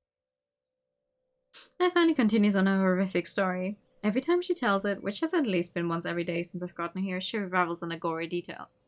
She must have 1,000 ways to describe grey matter. Yellowstone ignores her, instead glancing around until she finds what she's looking for. And I told him to stay where he was, but the panic must have gotten... What about that fella? She points at a stone position in front of the cabin about 100 yards away. I was wondering when they would finally notice him. Transcended garden gnome. It's not! Don't you dare refer to Cerberus that way. You named him! Cerberus? Like the guard dog? Crescent moon grin spreads across Death Valley's thin face. That's right, Shrimpy. Here we go again. The guardian of my hellish realm! All who wish to enter this space must pass through him or die in the process. Okay. His ferocity? Unmatched! His compassion, you may ask. You fool! He knows not the first thing about it. And yet, I've somehow managed to tame this here beast. It answers at my call, heeds my every command. She coughs. A sheet of plywood falls off the cabin. Cerberus! Cerberus secretly turns himself towards us. His beady eyes are half closed. This is the most he's moved in weeks. Roar! Ow, ow. There's a delay. I count to 10 in my head. Ow. He unleashes his roar, a faint meep barely audible from this distance. Most of it is obscured by wind. There's no better duo than a demigod and her beast.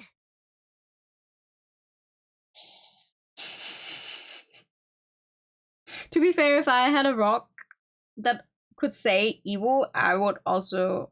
I think that's a great name. Death Valley gives a proud cackle. I'm used to it at this point, but Zion wrinkles her nose at the spectacle. And if there's anything Death Valley likes, it's spectacle. Even if it only exists in whatever reality she's occupying. So what you're saying is that his name is Cerberus. Death Valley might have her theatrics, but Yellowstone has priorities. How about you take the wax out of your ears and actually listen to what I say? Having a pet rock? Yeah, I think so. I mean, what else would you say he is? Seems to be a rock. Lives at her home. Counts as a pet, I think. You're not saying anything. He's never done anything but sit there and get pushed around by other stones. Shut your trap or I sick him on you! Cerberus is a monster fueled by the screams of the damned! Okay. Cerberus is a pretty goofy name if you ask me. I think it's cute. I didn't! He should have a name that suits him. Something a little groovier.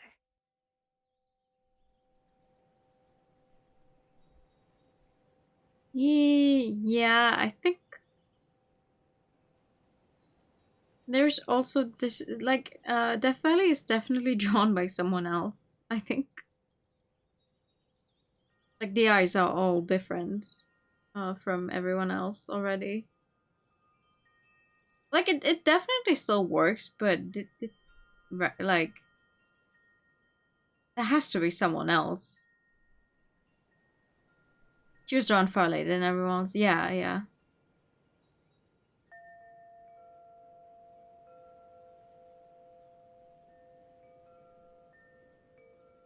When all the sprites redrawn, were they?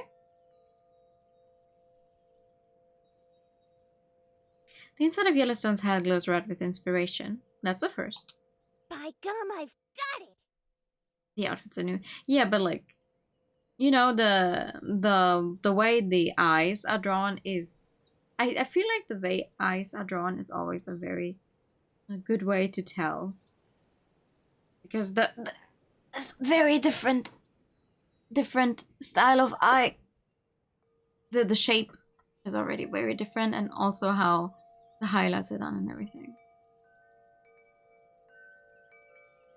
We'll call him Dwayne. We are not calling the rock Dwayne. Hell no! You don't want to go. Yeah, that's fair. Don't worry. Siren puts a finger to her chin. Dwayne the Rock. No. I like it. No.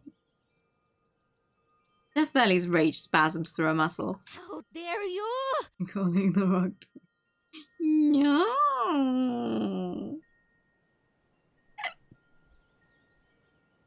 You can't just enter a demigod's realm and start renaming her minions! Aw, don't be like that, cuz. 'Cause, oh, you, oh. Don't call me that. Besides, I think Dwayne's way spiffier than Cerberus. It ain't spiffy! It's just downright unethical! My minion! My Cerberus! Minions! Tonight we steal! Come on! Tonight we rename other people's pet dogs. She's so... Please. Please. For what it's worth, I actually agree with that. Cerberus is dark, it's moody, it's metal. Yellowstone of all people should know it's dope AF. Well, why don't we go ask him and see how he feels? Oh, why don't we ask him? Why don't we? Yellowstone hops up, does a little twirl because everything is a performance, and skips over to Cerberus. Oh yeah! What are you up to? I'm gonna ask him! Don't you dare! He's a savage and dangerous beast too! And I'm gonna pet him! No! No! She steps in front of the docile rock, her hands planted against her waist. Hiya! Thank you for the pet. Cerberus raises himself up and slowly blinks at her. Name's Yellowstone. I'm like your prickly pal over there, but you probably already knew that, huh? Don't let that freak patronize you, Cerberus! Neff yells across the empty clearing of desert. Cerberus turns himself to look at her, yawns, then turns back to look at Yellowstone. The whole process takes about 45 seconds. Yellowstone hunches over and smiles at him. She keeps calling you that, but you don't seem like a Cerberus to me. Ew. I'm pretty sure Death just choked on a spit. Oh. He responded! Right? It don't suit you one bit. You're a lover, not a fighter. Like me. Except when I'm steamed. Her voice darkens. When I'm angry, I destroy. No.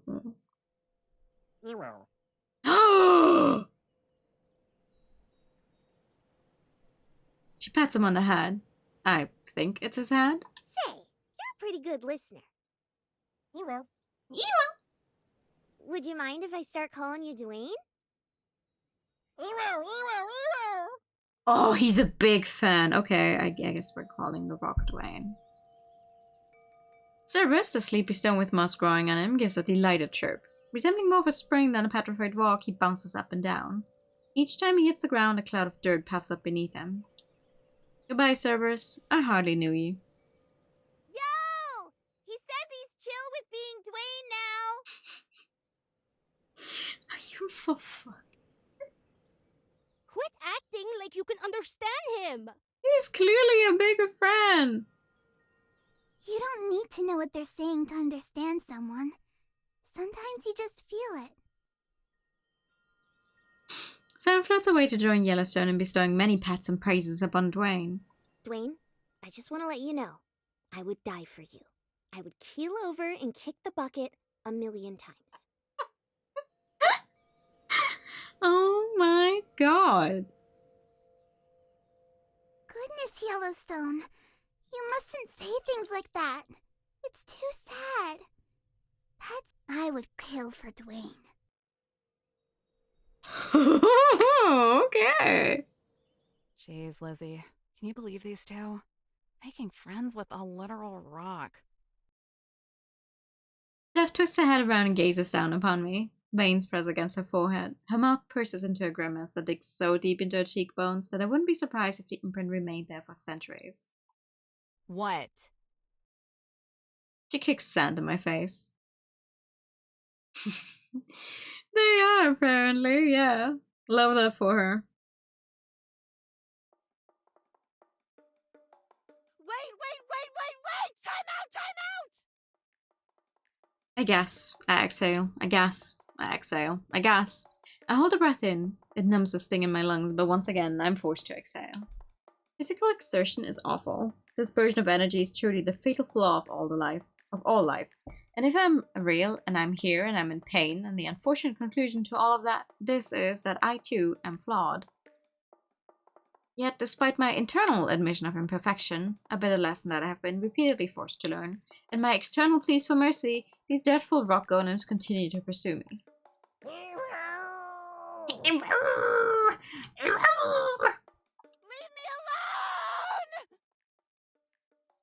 I flee across the desert. The mobile boulder follows. An endless expanse of rock and sand blend together, devouring all sense of time. For all I know, I may have been running for hours. Between wheezing, I glance at the position of the sun. It's hardly moved since I left. So I'm just pathetic. All I wanted was to go for a simple walk. Eve had made the position on going home quite clear. Not entirely unexpected, but a big enough of a setback for me to strategize further. A walk somewhere unfamiliar and exciting seemed like a great opportunity to clear my head. Not just so I could figure out what exactly is going on in that impulse-driven brain of hers, but so I could also determine how to help her move forward. How we could do it together. But as I was wandering up and down the dunes and inspecting ancient rock formations with only my scattered thoughts for company, I realized Eve doesn't want to be together. She doesn't want to be with anyone. All she wants is to be alone. To not be forced to engage and confront these issues. A stipulation I'm sure a brood like her new roommate is more than happy to abide by. Death Valley is at the lowest elevation in the entire country, with the highest temperature of the whole continent. So, short of banishing herself to the wilderness of Alaska, this is as isolated from society as she can get. And if isolation is what she wants, then fine. I'll make sure she gets it by creating an opportunity to drag her off alone somewhere. Then, and only then, will that girl talk. Otherwise, it's too easy for her to ignore. Except when I anger her. She has plenty to say when I do that. This is all, of course, assuming I actually make it back.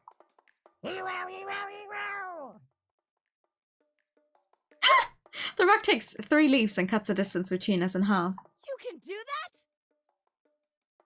At the tip of the horizon, I can see the cracked ground of the racetrack, the ancient and dried-out lake bed that Eve and Death Valley have claimed as their own. Oh, thank goodness! Surely Yosemite knows water gun. It's super effective against rock types. I think, unfortunately, she actually has, like, a weakness here because of the ground around them. Like, what do you call that then? Terra disadvantage. The barbarian will take care of this. One shot from a revolver and these things explode into dozens of fragments. What are those bullets even made of anyway?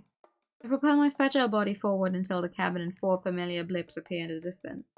The bodies blurring between the lines of the heatwave. Hey! I would greatly appreciate some assist! Yeah, Terra disadvantage. Yeah. See, I know English sometimes. God damn! It nips at my heels. Oh god! Okay, alright! Help! The closer I get, the clearer they all become. Death Valley shields the sun with her hand and zeroes in on me. It's hardly audible, but I see her tilt her head back and cackle. What'd I tell you would happen, pendeja? Serves you right! Seems to be the rock's language? Eva! Right in the cavernous salt mines of Hades, you LARPing degenerate. Damn, calm down. You can make it, Yosemite! Ditto! Just don't look down! Yellowstone, you only say that when there's somewhere high up! That makes sense, but why are we still yelling? Because I don't want Yosemite to feel left out in the conversation! That is so sweet of you. Oh my god. Girls! Please! Why are they like this? All of them need to fix their priorities before my feet fall off. Someone help her! That thing's getting close! Hold on. I want to see it play out. Not happening. Eve staggers to her feet. She tosses herself at Death Valley and shoves out of the way, stealing her revolver out of her holster. You want to die? Quiet! I need to focus. Struggling to balance on her feet, Eve extends her arm and points the gun at me. What is she even... Oh no. Might want to duck! Or something! You better not miss! Almost in the clear, almost in the clear, almost in the clear. I dive. The last thing I see before skidding across the ground is Eve flinching from the recoil. A loud blast cracks through the air. There's a yelp, then silence. The ground cuts and tears my skin, the thin layer of pebbles scattered across my body offering only the slightest of protection. I skid to a stop. When I peel my face off the dirt, I'm face to face with another rock. Please no, not another one. Howdy-o, Yosemite. Don't mind Dwayne. He ain't gonna hurt ya. He's a friend. Hi. Dwayne the Rock, yeah. Death Valley saunters over. She looks stupid while doing it. Then she takes a knee and smirks. She looks even stupider doing that. Have a nice stroll, Cupcake. Do you ever shut up? Yeesh, talk about the pot and the kettle. Lay off. She's mine to criticize. Besides, Eve shoves the revolver into Death Valley's chest. She turns up her nose despite offering me her hand. she can dish it out, but she can't take it. Very much so. How gross. You're trying to look cool, towering over me like you're pretending you're actually tall, acting all annoyed. Well, you aren't cool, you're objectively a tryhard. But because I know that, I will offer the extremely ironic gesture of accepting your hand. It will be a laugh ride, to me, personally, because only I will understand how awkward you look. It will be one of my thousands of little inside jokes about you, the ultimate revenge. I take her hand, thus single-handedly creating post-irony. I don't dish out anything that isn't true. And criticism of you isn't? I didn't say that. She stares. But I also didn't imply that it wasn't. Don't go thinking they're all valid. But please don't go thinking I'm not aware of them either. You act like such a princess. Eve stops herself, lets a sentence die right there on her tongue. You know what? I'm not doing this. Glad you're okay. Be more careful. If somebody had access to a computer, she'd 100% become a Redditor? Yeah. I can see it.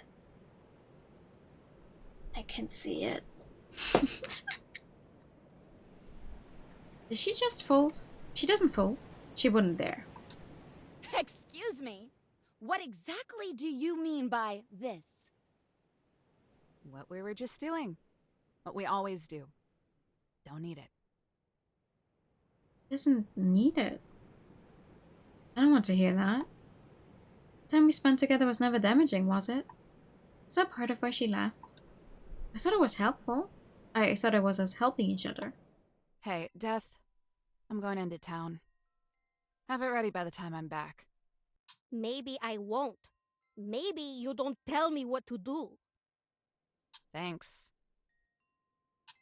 She turns around and starts for the cabin. No, I know what it was, what it all meant. It wasn't always easy, but it wasn't bad. I will not let her delude herself into thinking everything until now was a mistake. She doesn't get the privilege. Hold it. If you're going into town, then I'm coming with you. You can finally tell me what these rocks are.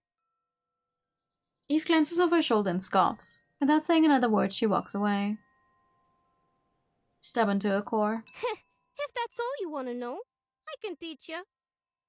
Death finally slithers over to my side and tries to wrap an arm around my shoulder. I dodge. Teach me what? About these sailing stones? You know, the things you keep pissing off? Sailing stones. I read an article about them once. Eve is my top priority, but I must admit I'm more than a little intrigued by the things that have been trying to murder us since we've gotten here. A pond forms in the lake bed that freezes overnight. When it starts to melt, the ice pushes any rocks or boulders in its way. It's a phenomenon that only occurs here in this park. Freckles did say you know a little about a lot. You said that about me. I wonder what else they talked about. Well, what does this have to do with the goblins chasing us around? I mean, real sailing stones aren't actually alive. Who knows? The Hellspawn version of them used to be scattered around. But a couple of years ago, some eggheads caught the real stones moving on camera. Flash forward a few weeks, and it was like the whole damn park had been overrun. That would align with what I read in the article. Usually. You and all the fleshy meatbags walking around out there, living their lives, reading, doing meatbag stuff. Hold on. That means they're correlated? Probably. People got thoughts about you and me. That's why we're here. People got thoughts about them too. You, me, Shrimpy, and Freak Show over there? We're like a beacon for those things. Freckles too, on account of who she chooses to spend her time with. Thinking about it for a moment, it does all piece together. The stones obviously are natural, so they most likely come from the same place as us. And before she left us, Eve had been starting to feel things, experience things that she shouldn't. Here was chalking it up to synchronicity. Of course, I'm more like a book zapper than a beacon. Sacred duty, you know. Is this what isolation causes? Delusion? Would I have been like this if I had never met Zion? Definitely points her gun at the horizon and mouths gun noises to herself. No, I would never. Although it is impressive that she realized all this herself. It took me years of research to come to all these conclusions. As a park girl, she deserves a tiny bit of credit. Our existence is miraculous after all. How do you know all this? 'Cause I ain't brain dead. I'd like a productive answer, please. Then give me a productive question. You don't need to be a snobby bookworm to know the truth, if that's what you're thinking. Hearing about the truth is painful, not because it doesn't have a value, but because I could live hundreds of thousands of years learning and uncovering every secret, and in the end, I will always forget it. Without documentation, truth becomes myth. Truth is the reality you live every day. Sky is azul, grass is verde. If it ain't you either colorblind or being a dumbass on purpose. You're one to talk about the truth. All I've seen you do is play pretend and call yourself a demigod. Do you see anything around here that contradicts that? She gestures around her. The high winds kick up sand, singing the fresh road rash I got from skidding across the ground. Yellowstone the volcano girl and Zion the miniature angel dance in playground circles with Dwayne the living rock. I don't have an answer. What the heck? I always have an answer. She may as well be asking for me to prove she's not a firefighting astronaut. I know without a shadow of a doubt that she isn't, but I don't have any evidence that proves otherwise. Aha! Devil's proof! Devil's proof! Some cute cuddly things to life through public perception for once. because we humans, we always have to make everything worse for some reason. Why are you here, huh? For Eve's sake. Definitely grins, amused at how quickly I responded. My ears flatten under the weight of my embarrassment. I mean, it's the truth, but why did I have to answer so fast? Now I look weak. Kinda gathered that much already. You want to take her back to your park, right? Anything else, or is that it? What do you mean, is that it? She needs to be somewhere familiar, with those who care about her. She raises her hands in surrender and takes a cautious step back. Whoa. Don't gotta get so uppity. I'm just asking. Sounds more like insinuation to me. Well, maybe just a little. But only 'cause I care. I've spent a month with Freckles. Hard not to get a tiny bit attached. Hell, you might even say I'm like her replacement Yosemite. You should not finish that sentence, and you don't get to. Is there a point you're getting at? I'm not one for violence. I've given Eve many lectures about how it's an imperfect shortcut to resolution. However, Death Valley has a rather slappable face. Sure, let me dumb it down for you. Watch it. She takes a few steps forward. No, she takes one, singular. She takes a step forward. I just can't read. She takes a step forward. Her breath smells like dust. She's close enough for me to see multiple tiny pebbles sliding around in her mouth as she speaks. Whatever's going on in what's left of her brain isn't going to get fixed by dragging her back to the place where shit hit the fan. I shove her in the chest and force more space between us. I already know that. You may call yourself a demigod, but you're not omnipresent. In fact, I suspect you of not possessing a single earthly clue. Not about me, and certainly not about Eve. Her teeth squeak and pop as she grinds down on them. She clenches her fist and feigns composure. Got a plan then, princessa? Of course. Eve and I are going to do what we always do. Talk. She snorts, then it evolves into a witch's cackle. Damn, you're easy to read. Don't know if you noticed, but she ain't really in the mood to talk. She doesn't have to be. I'll be going into town with her. Eh? That's all you got? You know, she can just choose not to respond to all the crap you throw at her, right? For someone with regal white hair, she shows not an ounce of couth as she burps out one of the pebbles in her mouth into her hand. Meanwhile, I'm left to reckon with the fact that this walking disaster has poked a rather poignant hole in my plan. Well, I'd like to see you try and come up with something better. Knock, knock. I sigh. Heavily. Deeply. Who's there? Ha! Screw you!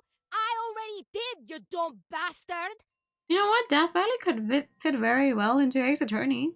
She has the finger point down perfectly. Oh, Umineko. Both very, very, very good places to be pointing fingers. Was that the punchline? She grabs my wrist and smacks the pebble she just burped out into the palm of my hand. Ew! I can feel the slobber! Gross! Oh, Danganronpa. I feel... I feel like... no, I feel like Harp is a little too extreme for Ace Attorney. Death Valley forces my hand shut. Oh god, I can toss it. I have to hold it. Someone help. Quit your skirming. This thing is me. That doesn't make me feel any better! Well, it should. You don't think Freckles makes the trek into town on foot, do you? What? I dare to open my hand and look at the bullet-shaped pebble still coated with the Shino spit. You know how when you hold someone's hand, it lets you take them anywhere in the park? Same concept. As long as you know where you're going, this right here will take you anywhere in my realm. Oh. I shut my eyes and feel. An isolated ember of pure energy dances in my hand. Incredible. The fact that she possesses enough power to do something like this must mean the public perception of this park is intense, to say the least. It makes sense for with a historic name like Death Valley. Yeah, it's a real showstopper. But why give me this? Don't think you're special. I pass it off to the other pain in the ass whenever she goes boozing. Just thought I might give you some leverage. You know, in case talking don't work. Would you hold pebbles with me? She sniffs and turns away. She has me out there cruising for dead things every once in a while. I can sniff them out, real easy. With a nod, she gestures her head at a rolled-out blanket. Lined up in a row, placed with great care and attention, are the mangled corpses of small animals. Limbs missing, eyes gone. The whole scene looks ritualistic. You get a good sense for it if you're out here long enough. See stuff. It ain't a place for living. I know. Your park... Well, you are gorgeous. But I don't understand why Eve would even test her luck in this place. I do. On the blanket is a raven. Its body soft, squished like it's more meat than bird. Its feathers blow in the wind. Eve Adams, what has the world done to you? Uh-oh. Eve steps outside, the cabin door clambering shut behind her. The entire building rumbles and sways. I'm certain it has never been up to code. I'm doubly certain that Death Valley built it herself. The door slides off the hinges and falls to the ground. Huh. Yo, Death! Happened again! Yeah, 'cause you're too rough with it, dumbass! Nah, pretty sure it's just not built right. With the backpack slung over her shoulder, Eve limps over. Whenever she takes a step, I can hear bottles and cans clang together in her bag. I hope one day you slam it so hard the splinters stab you in the liver, and that all the recycled booze inside you leaks into your lungs, and you drown in a pool of piss and bottom-shelf vodka! That is surprisingly detailed and also disgusting, and I never want to think about it again. Love you too. Now hand over the pebble. Eve puts out an expectant hand. Death Valley punches it away. Gave it to your girly friend. Now get lost. Oh, to your girly friend. Girly friend? I'm a hopeless park. Someone please return me to the earth so I may be stripped of all sentience and be unable to embarrass myself further. Whoa, whoa, whoa, whoa! You can't just go doing that! Now where's that hammer? Oh yeah, Shrimpy, you seem kinda useful. Come help me with this. Oh, okay. Just a moment. Bye, Dwayne. Bye, Dwayne. Scott sprays off of Zion's wings like mist as she flaps by us and joins Death Valley in heading towards the cabin. Eve, for once in her life, is not the center of attention and goes ignored. Ooh, can I lend a hand too? Nope, you creep me out. Oh, come on! Why, I oughta. Well, I'm helping anyway, whether you like it or not. Yellowstone rushes to catch up, but not before checking in with us. You cool cats don't have too much fun now, you hear? Mm-hmm. You wish rocks were real? Yeah. Oh, I wish I had a pet rock named Dwayne. Don't know what that is. Sincerity isn't something Eve does well, or at all. Yellowstone turns to me instead. What's the diagnosis, Doc? Chronic case of attitude with an onset of despair. Without treatment, it could be terminal. Yellowstone springs a hug on Eve. Her shoulders go tense, then limp as Yellowstone squeezes tighter. Eve doesn't return it. I'm rooting for you, Evo. Really. The one-sided hug goes on until the silence breaks it apart. Let me cook something for you again soon, okay? Yellowstone gives Eve a weak smile. Eve looks to the ground. The hurt on Yellowstone's face is enough to make me want to scold Eve until the sun sets, but the more time we spend here, the less time we can spend fixing this problem. And not to the cabin. Yellowstone runs off towards the others, one arm wiping her tears while the other wipes her head. That was rather cruel of you, Ranger Adams. Cruel is when you try to force someone not to forget. Is that so? I consider it a kindness.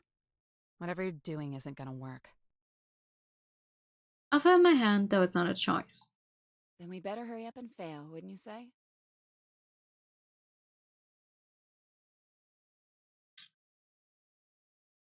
Stovepipe Wells.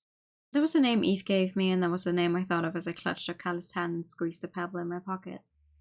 The familiar static crackles around us, and a breeze of traversing through nothingness is a welcome relief from the numbing heat.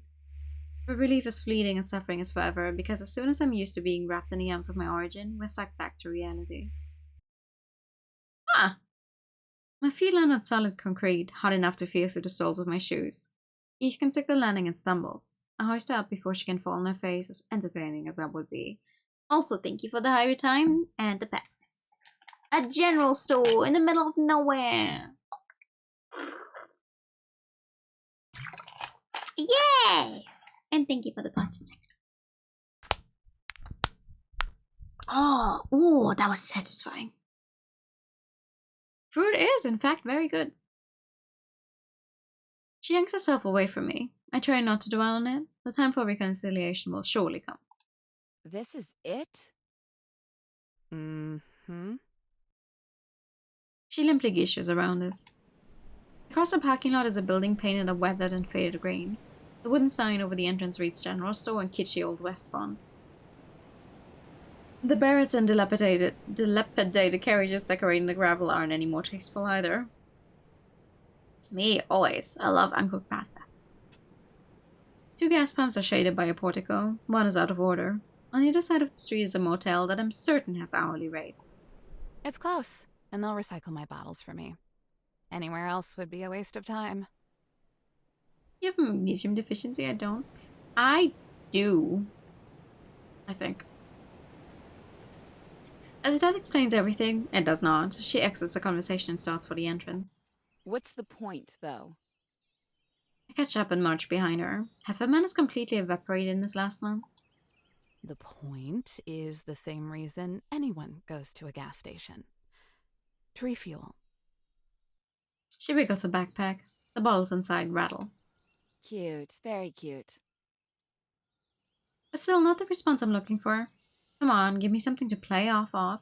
Something that will let this conversation snowball into something more important. A nearby monolith, carved of steel and wood, lists off all attractions in the area. Gas station, motel, a saloon. Why not just answer your true calling and become the sad barfly of your dreams? There's a watering hole right over there. I'm sure they'll give you a discount if you buzz around long enough. I wait for the small me back talk, but once again, I'm ignored. Two children run out of the children's store and frolic in the parking lot. The exhausted parents follow soon after. The father gags as he passes Eve. She either doesn't care or pretends not to. Black dirt streams down her face along with sweat. Oh, I get it now. You just don't want to be around the tourists. Eve, an island unto herself, even in the midst of self-destruction. I think if she does keep going for long enough, it's actually going to piss her off enough to answer, yeah. Eve stops.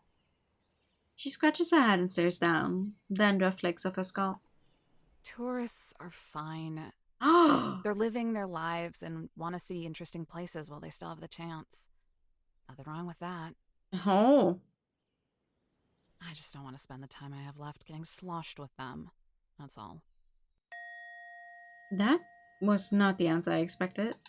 And the fact that she gave it rather frightens me. Maybe she was coming around before. Maybe she had been changing. But regardless of what was happening then, this is not the same Eve I knew a month ago. So dramatic. I demean it with an eye roll, not out of actual sarcasm, but because I want to ignore it. Nothing is permanent, no one stays the same. Yet the idea of her morphing and devolving this quickly shakes me. It's too much, too quick. So the ravages of time changing those I love is a mercy compared to watching them surrender to the pain. Hang tight. I'll be out in a few. She's already halfway through the door as she says it. I follow, but she kicks the door shut on her way in. It's an inch away from slamming into my face. I was planning on waiting out here anyway. My hand falls limp. Pathetic. I can't even summon the energy and triumph to put her in her place. A sad turn of events, indeed. Peering inside the tinted window, I watch Eve stop at a crooked landscape, painting hanging on the wall. Looks like it could be someplace in Death Valley, although I suppose it could be any desert. Her head cocks to the side as she straightens out the painting. Her work done, she heads straight for the liquor shelves. One of the clerks at the counter nudges the coworker and points at her. They whisper something and laugh. She must know exactly the impression she's giving, but knowing Eve, I'm sure she doesn't care. But I care. She looks like some kind of scavenger. Scanning the rest of the store doesn't yield much more insight. It's a small market, one last chance for people to stock up before going out there. Pockets of this park have been tamed, made suitable for camping and sightseeing, but most of it is still wild and desolate. The desert is a transcendent place. It's also dangerous. That's what Eve likes about it, I'm sure of it. I collapse into one of the rocking chairs in the shade of the store. The aged wood creaks under my tired body. If this is what she wants, truly wants, then why am I bothering with all of this? She isn't even attempting to communicate. It's a question I've avoided, so I can get up all the gusto and bravery I need to drag her back. Dwelling on anything else would have been a detriment to the task at hand up until this point. But now I'm faced with either answering it or leaving her here. I know how that would end. What am I going to do? To be fair, getting back home is an easy trip, but, you know, it's a one-time thing. Because they wouldn't have the option to come back here unless they actually took the an actual car and blah blah blah, whatever. But going back to Yosemite would be easy.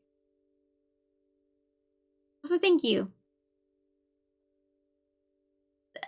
Speaking from experience, how far into episode 5 do you guys think we are? Our seat blows across the parking lot like a tumbleweed. It latches against the fence and gets stuck. A third? Oh, 25? Oh, okay, maybe I was a little too, ambitious about reading all of episode 5 then, huh? Well, I'm sorry, episode 4 was surprisingly short. Damn.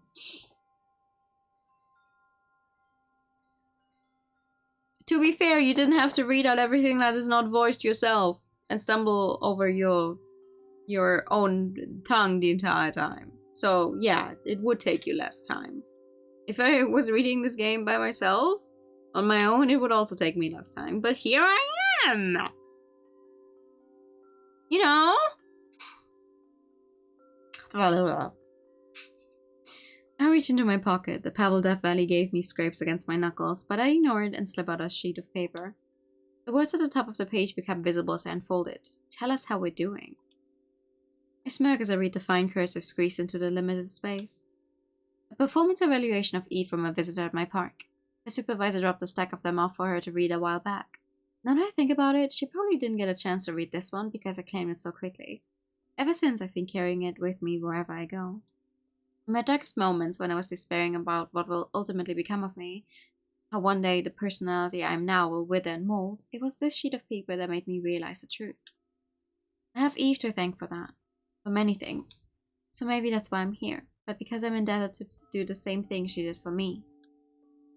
What is it she's called me before? The queen bitch? Well, apologies, Miss Ranger. My desires outweigh yours in this instance, and the queen will get what she wants. As soon as I figure out how to yank her into a state of vulnerability, not easy. Until then, we'll be stuck in a cycle of me poking at her and her not taking the bait until we go back to Death Valley's cabin.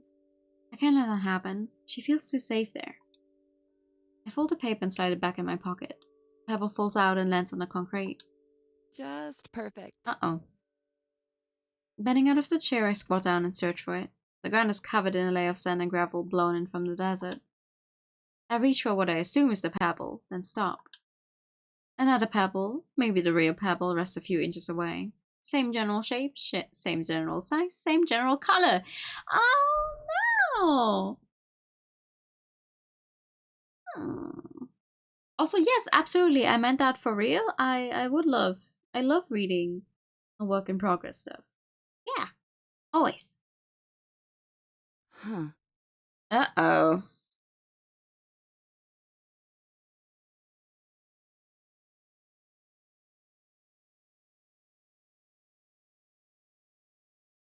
Uh-oh. Not gonna lie, kinda pissed. I wanna get a lousy 8.35 for everything I recycled today. Damn near an entire liquor cabinet I turned in and not even enough for a 6-pack. The state of California must have it out for me. My savings are depleting faster than I expected to. That's a problem.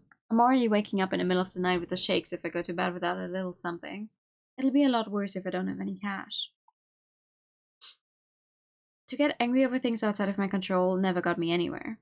Nowhere good, at least. The inevitability is that I will eventually run out of money, and the inevitability is that I'm still going to drink until that happens. How many more times do I have to say that word?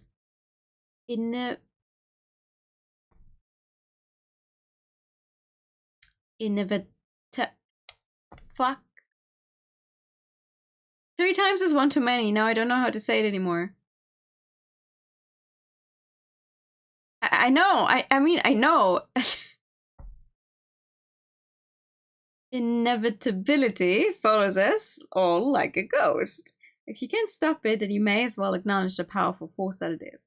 One time, in 6th grade, you know how in school you read novels, and when you read them in school, like everyone has to read out, like, I don't know, half a page, a few sentences, and then the teacher or you get to choose the next person. One time we were reading a novel, and I kept reading, and I kept reading because the teacher just didn't pick on someone else to continue reading. 7 pages later, I'm like, I don't know how to say, obviously it's a German novel. I couldn't say gespenstisch anymore. Like, I kept going, I couldn't. After 7 pages, I'm like, please, why isn't he picking on anyone else? Why isn't anyone else reading? Why am I still going? The only thing that saved me was that the actual lesson was over. Like, the bell rang. I'm like, oh my god. Like, everyone else had like maybe half a page. 7 pages, and I'm still going. You probably can't say it. Gee, I wonder why. The clerk half chuckles as I yell out, "Stay safe out there." I'm at the door already when a coworker starts cracking up. I guess I'm already making waves. Somebody is bending over tying a shoe or something when I step outside. I was fully expecting her to follow me in there. Figured the whole reason she tagged along was so she could patronize me. I don't think she'd let a door stop her. The viable part, like, invite us. Yeah, I mean, yeah. For the longest time, I didn't know how to say inevitable. I knew it didn't have anything to do with invite, but I didn't know how to say it. And then Avengers came around. Endgame, I think that one is called. The one with Thanos. I've not seen this. But obviously there was this increase of gifts that would have, say, "Ooh, I'm inevitable" on it. And I would see this gif all the time. Like, I don't fucking... like, I never heard the word before. So in my head, I always read, "I'm inevitable." I'm like, what the fuck? This can't mean what I think it means. Why would he say he doesn't get invited somewhere? This is stupid. I hate the English language. Anyway, I have learned since then. All right, let's go. She jolts up. Oh, that was quick. Must be used to this, huh? And there it is. Always the critic, mostly correct. Because he's a vampire. Take us back, Yosemite. She doesn't quit back. No, I don't believe I will. I came here to talk to you. I came all this way just to talk to you. Please don't shut me down, Eve. Where's all this sincerity coming from? I'm talking to Yosemite, right? I mean it. You came all the way out here and refused to go back. I want to know why. But you can't even be bothered to tell me. I'm not obligated to spell it out just so you can prove a point. You already know why I'm out here. I'd actually argue I'm maybe halfway done. I'm looking at someone else who played it. But to be fair, they played not this release, but the other one, and it took them like 5 hours and a little bit, but also, oh my god, 5 hours? Ooh. Hey, it's definitely too ambitious in saying we will definitely finish this. I don't need you to spell it out for me to prove my point. Feel free. You feel guilty. That's all it is. Pup shouldn't have been there to begin with, and a child gets crippled because of it. I'm not saying your reason is bad. Interesting theory.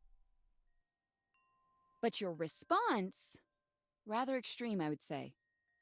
No one other than Jessie can tie you back to the incident, and she stayed quiet. You can feel guilty back with me in Yosemite. It's not that I need to take a break, it's just, honest to God, I cannot do the visual novel streams for longer than maybe 4 hours, because at that point it will start like I will feel like I cannot talk anymore, because reading, and the good thing is I don't need to read everything out myself, because most of this game is voice. But like everything I do need to read, I'm like hold on. At some point she just wants to see Island National Park. No, I don't think that's Eve's reasoning right now. Not quite. 2 hours to I do not want to rush it. I do want to take my time with it. But also... So, you're wrong. But I appreciate the attempt.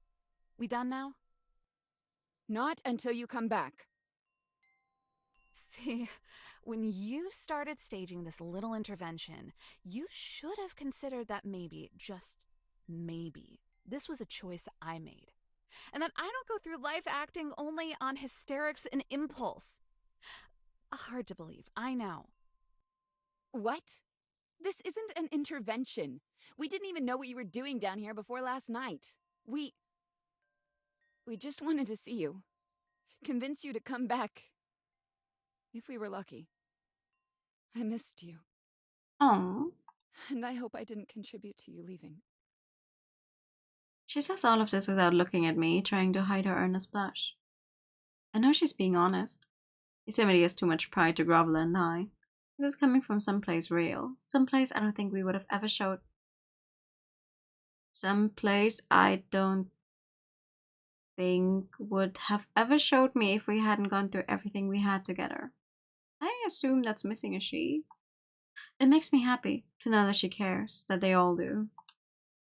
But it's also a depressing reminder of why it is I need to stay here. And what should be done with your depressing thoughts? Numb contemplation. We'll see. We're not even at 3 hours yet. We'll see, okay? We'll just have to see how far we can get. I reach into the brown paper bag I brought out of the store with me and unscrew the $11 bottle of Tito's. At first, I go for a swig, but stop myself before it reaches my lips. You didn't do anything to make me leave. I can say that because I missed you too. A lot. Oh my god. And I don't think you'll ever really know how much you tracking me down means to me. I don't think you'll ever really know how much it pisses me off either. She gives her first annoyed sigh of the day. Can't believe she held up this long. Must be a new record. It's just like you to contradict yourself in the same breath. Oh my god, gay people. Yeah, it is. And I don't care. Because I don't want the sentiment. I point at the white rimmed hat she's wearing. I'm more than familiar with it. I don't want you to show up wearing my old hat. I don't want you to be anything less than the egotistical pain in the ass you have always been, for the sole purpose of exposing your vulnerability to me. Yosemite squishes the hat down to her scalp as if to confirm it's still there. Water observed from her hair streams out of it like a squeezed sponge. What I want is to stay here. To reflect here. To sundown here. Get it? No, I don't! Then I guess you'll have to go through life with the knowledge that you can't understand everything. Dang! Not true. She wags a finger at me. Not true? Because I don't have to take us back. Not as long as you don't give me a straight answer, and not as long as I have this. Are you sure you have the pebble that actually fucking teleports you? Or are we just going to try every single pebble that is there on the ground and hope for the best? Beaming like a supernova that's about to go lights out, after I deck her in the face, Yosemite holds up one of Death Valley's pebble bullets between her finger and her thumb. You want to bet? I don't need to. I chuck the paper bag at her, the bottle included. She narrowly dodges. Vodka sprays everywhere.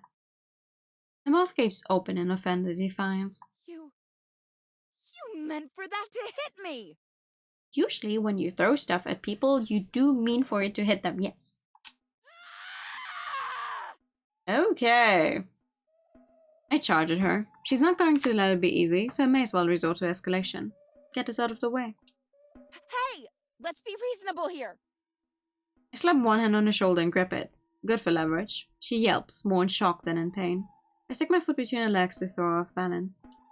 This is me being reasonable! Now hand over the pebble! I grab at it, but all she has to do is lift her arm up for it to be out of my reach. Stupid Yosemite, she's too damn tall. Absolutely not!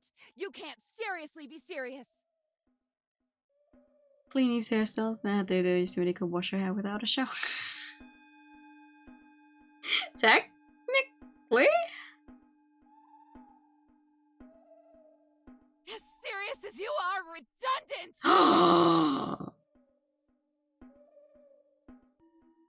Maybe it's the sobriety, maybe it's the adrenaline. Whatever it is, I'm going to use my short porcupine stature to my advantage.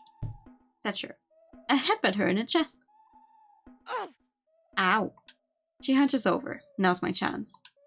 I snag at her hand, she moves it. I only grab her wrist.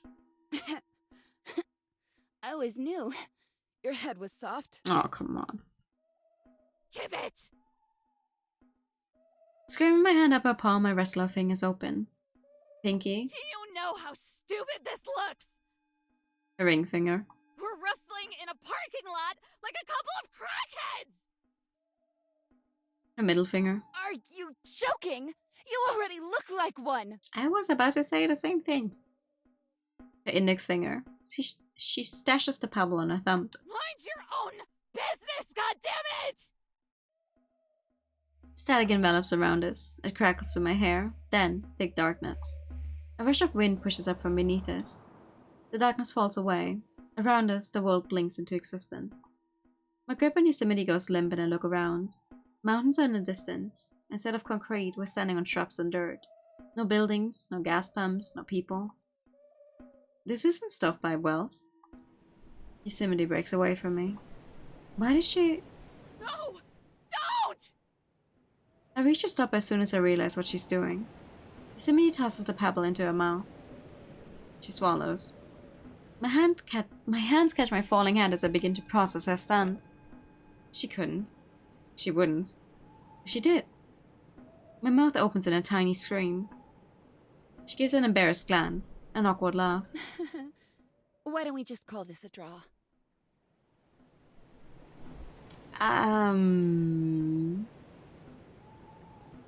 A draw. She still thinks this is a game. Of course, she doesn't have enough self-awareness, enough self-conception to realize that her selfish actions have consequences for other people. Sun sees my neck. It's up in the middle of the sky right now. More brown than yellow. Sweat drips from my nose. The only shade around is Yosemite's shadow. Perchance? Maybe? I don't... I wish it wasn't that... a dessert, yeah. I'm hungry. Speaking of, I am hungry. Thoughts. What are thoughts?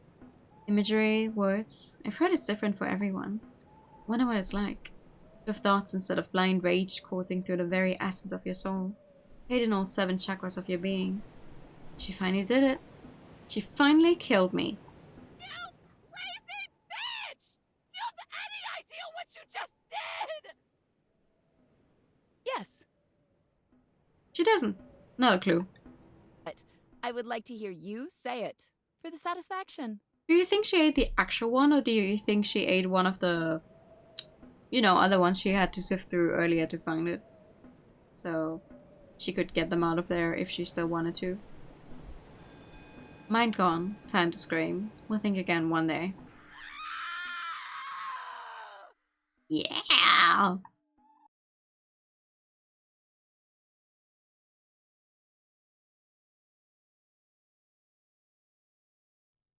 This heat is killing me. It's like I'm having my own private summer, but I'm indoors.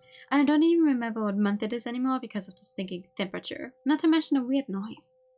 I knew people were supposed to see all kinds of funky things after they've been in the desert for a bit. Shamans, the gods of Jim Morrison, maybe even an oasis or two, but no one ever talks about weird noises. It ain't beeping or nothing, just like a fridge buzzing, but really big and coming from everywhere. Hey, cute, blonde, and useless. If you're going to help, then quit with the daydreaming. She understands a chance of survival out there without teleport.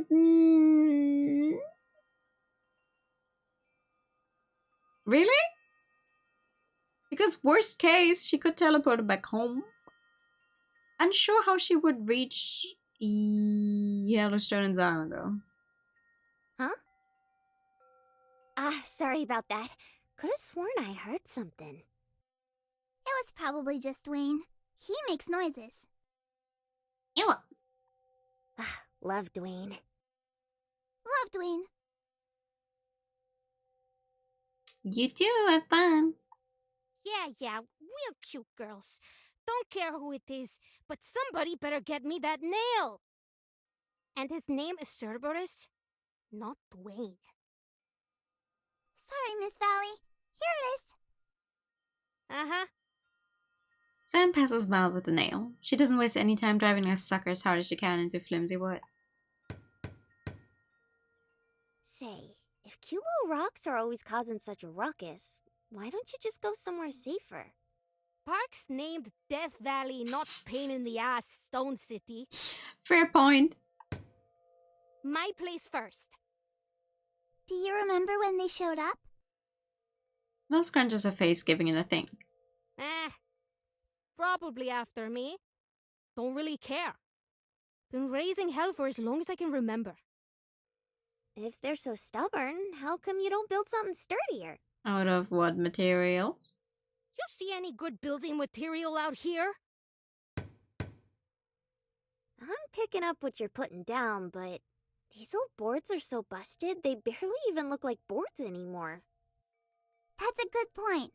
Miss Valley, are you sure they're even providing much cover now? Doing a whole lot of talking about a whole lot of stuff I can't fix. There. Doors as good as new. A little, yeah. A nail falls off as the last word leaves her lips. Yes, that's that. What do we do now? When are Yosemite and Miss Eve supposed to be back? That's a good question. It might be a minute. They've got some stuff to hash out if you catch my drift. Gonna be longer than un minuto. Don't hold your breath unless you want to suffocate. In fact, I'd say there's more of a chance than only the tall one comes back. Do you think the stones could get her? Next thing you'll gunsling yourself. Ow. I don't think I would have a good aim. So could heat stroke, starvation, hypothermia, dehydration, and rattlesnakes. And if none of that does her in, then great. But if I were you, I'd get all my crying out of the way now. Damn. No way, Jose. I'm saving these tears for when we're all cozy and snug back home. Eve ain't the type to keel over that easily. If any two people can work together and survive this place, it's them. Yeah, clearly your pointy-eared amigo is real level-headed. Why else would she drive all the way out here for some dumb mortal? He wasn't the one driving. Proper gunslinger style. Wait. I don't think I have anything fitting, do I? No.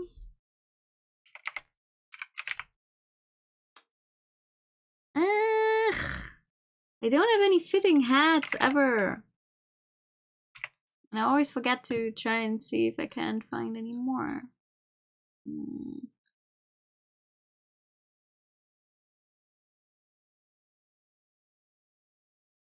No? I do not have a cowboy hat. Very unfortunate.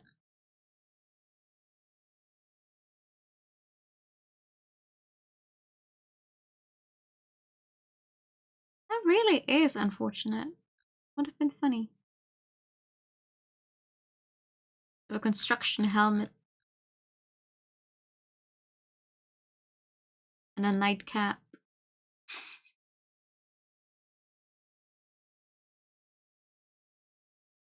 Some of these are so old, I don't even remember where I got them from. Oh my god. I have an entire... What? I have an entire fucking Christmas tree.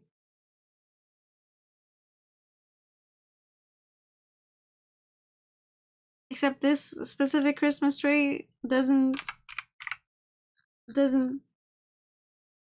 What the hell? Hold on.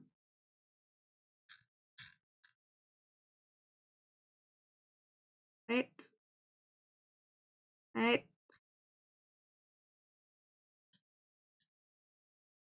Except the actual... There we go! Oh god, oh no. Oh no, it's stuck to me now. Yeah, okay. Tonight we find out I have, for some reason, an entire tree. Somewhere in depths of all of the stuff I have here. I don't know, I think some years back I just like I still had the idea to just download every single asset that looks a little interesting and just put it in there, and I haven't done that in forever. I also have an entire Christmassy dress. Oh my god. Christmassy dress, except this one has bah. So I've never put it on, but yay! It's cute, it's very cute. There's a lot of stuff in there. And then I lost a bunch of them the one time when Steam decided to kind of move and hide the entire folder from me. That was weird. A suction helmet would be useful, though, actually, but it also would not fit the scene right now. Alright. I hate this. How can she say stuff that's so awful? Yosemite's gotten so much better. She used to be super grumpy, and nowadays she's mostly just sad. Just shut your pie hole and have a little faith. Faith moves mustard seeds, not corpses, freak show. Okay, that's it. If she gets any meaner, she's gonna end Western civilization. Now quit talking. I'm trying to focus. Calm down, Yellowstone. She doesn't know them like we do. Darn Skippy. She was here for an entire month and this gunslinger didn't do zilch except help make Eve sadder. She does. She does have a natural helmet. The gunslinger doesn't say anything back. She seems distracted. I know my noggin gives people the willy sometimes, but she seems the time to give me back some fighting words. Hold it. Here it comes. Just gotta remember all the fancy stuff Yosemite used to scream at me and use it against her. You ain't no sheriff in my book. No, seriously, shut up. And how about you put your dukes up and Get down! Death Valley shoves her entire weight over me and we fall to the floor. I get the slightest peek of the ceiling before her hat falls on my face.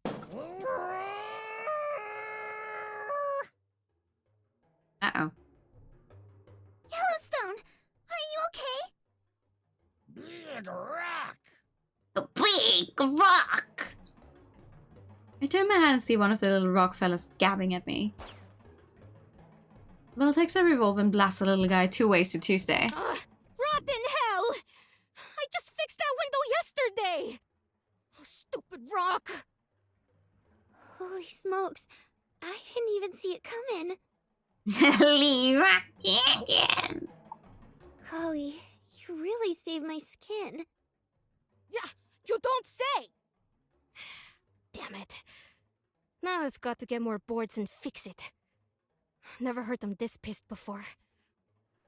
You said you don't remember everything about them, right? Well, maybe they remember you. Isn't that comforting? They are trying to actively kill you. I will repeat this point as many times as it takes, but that is not a comforting fact. The gunslinger stares at the hole the little guy just made. Shrimpy, do me a favor and peek out the other window. Things ain't looking too great on this side. As Anne flips over to the other side of the cabin, I take my chance to be useful and follow her. Huh. Yes, I see. Miss Valley, is it normal for them to close in like this? I scooch my way over and catch a glimpse of them. They're doing some kind of funky movements out there, like they're all trying to run over each other. Oh no, they're evolving. They've started learning more words. Kinda scary though. You don't reckon that fella from earlier was talking to me, do ya? Oh, Big Rock! Maybe. Miss Valley, have they ever said anything like that before? No. They usually just gurgle nonsense before I send them to their last judgment. Maybe they just like freak show here. You're getting way too big for your britches, Missy. I'll have you know that... Wait, you're Yellowstone, yeah? Don't wear it out, punk. That head of yours just for show, or can it actually do something? Oh no. Oh, I'd like to show you exactly what it can do. Calm down there, Hephaestus. I've got the plan. Timothy. Uh-oh. Half a what now? That was another mean insult, wasn't it? Uh-oh. Spit it out! Throw it up if you have to! I refuse. I ain't gonna get I ball my hand to a fist and crack my knuckles. Guess I've got no choice then. You wouldn't punch me, Eve. That would be a bridge too far, even for you. I wouldn't count on that. Remember what happened the last time you said that? She spreads her arms out and waits, completely vulnerable. Free shot. My fingers dip deep into the palm of my hand. I swing my arm back and... Damn it, I can't do it. Ugh, you're unbelievable! Woo! I storm away and kick up a cloud of sand that flies back into my face. It just means I have to be seen to be believed. You're this close, Yosemite! This close! No, technically you're further apart than you were just a second ago.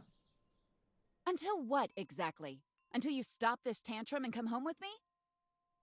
Well, that's not happening now! Ever! I'm going to die horribly because of you! Ugh, don't be so dramatic. Dramatic? You think this is dramatic? There's no way for us to get back to the others now. Maybe you can survive out here, but without my supplies, I'm basically a walking corpse! You already were. The only reason you came to this place to begin with is because you're just waiting to die. She's actually calling me out on it. I can't believe her. And as her words linger in the air, she seems to have some trouble believing that she even said it herself, too. Or why does she even have to question the things I want to do myself? None. You know what? At least that's more graceful than dying of thirst. Or heat stroke. Or any of the things you just decided you're willing to subject me to. I mean, there is one option. What? Take my hand and come back to Yosemite National Park with me. No. No! Don't even try bringing it up because I'm not going to! It would be instantaneous. No! I left for a reason, and you should respect it! Besides, what about Yellowstone and Zion? You're just willing to leave them here? I wouldn't put it past you!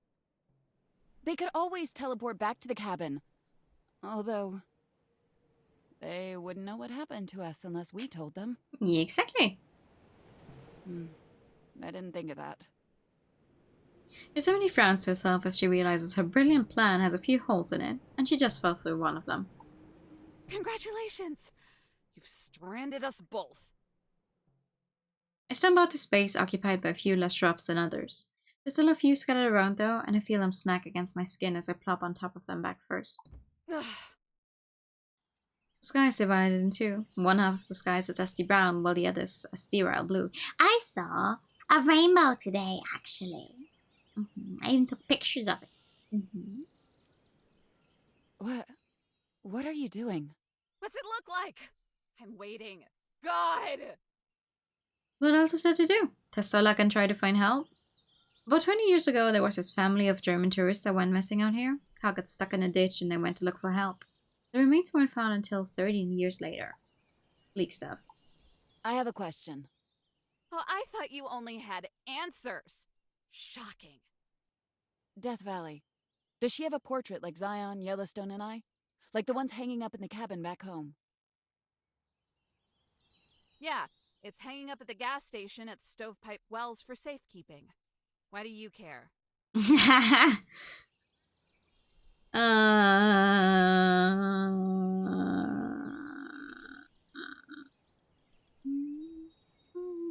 Wait. Wait. Wait.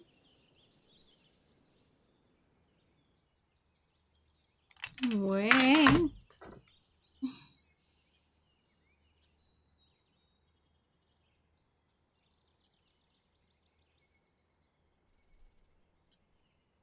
Oh yeah, okay, that is absolutely how I wanted that picture to look. Thank you, OBS.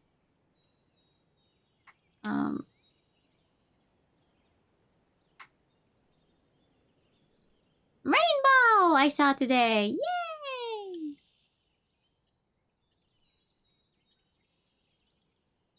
Hmm.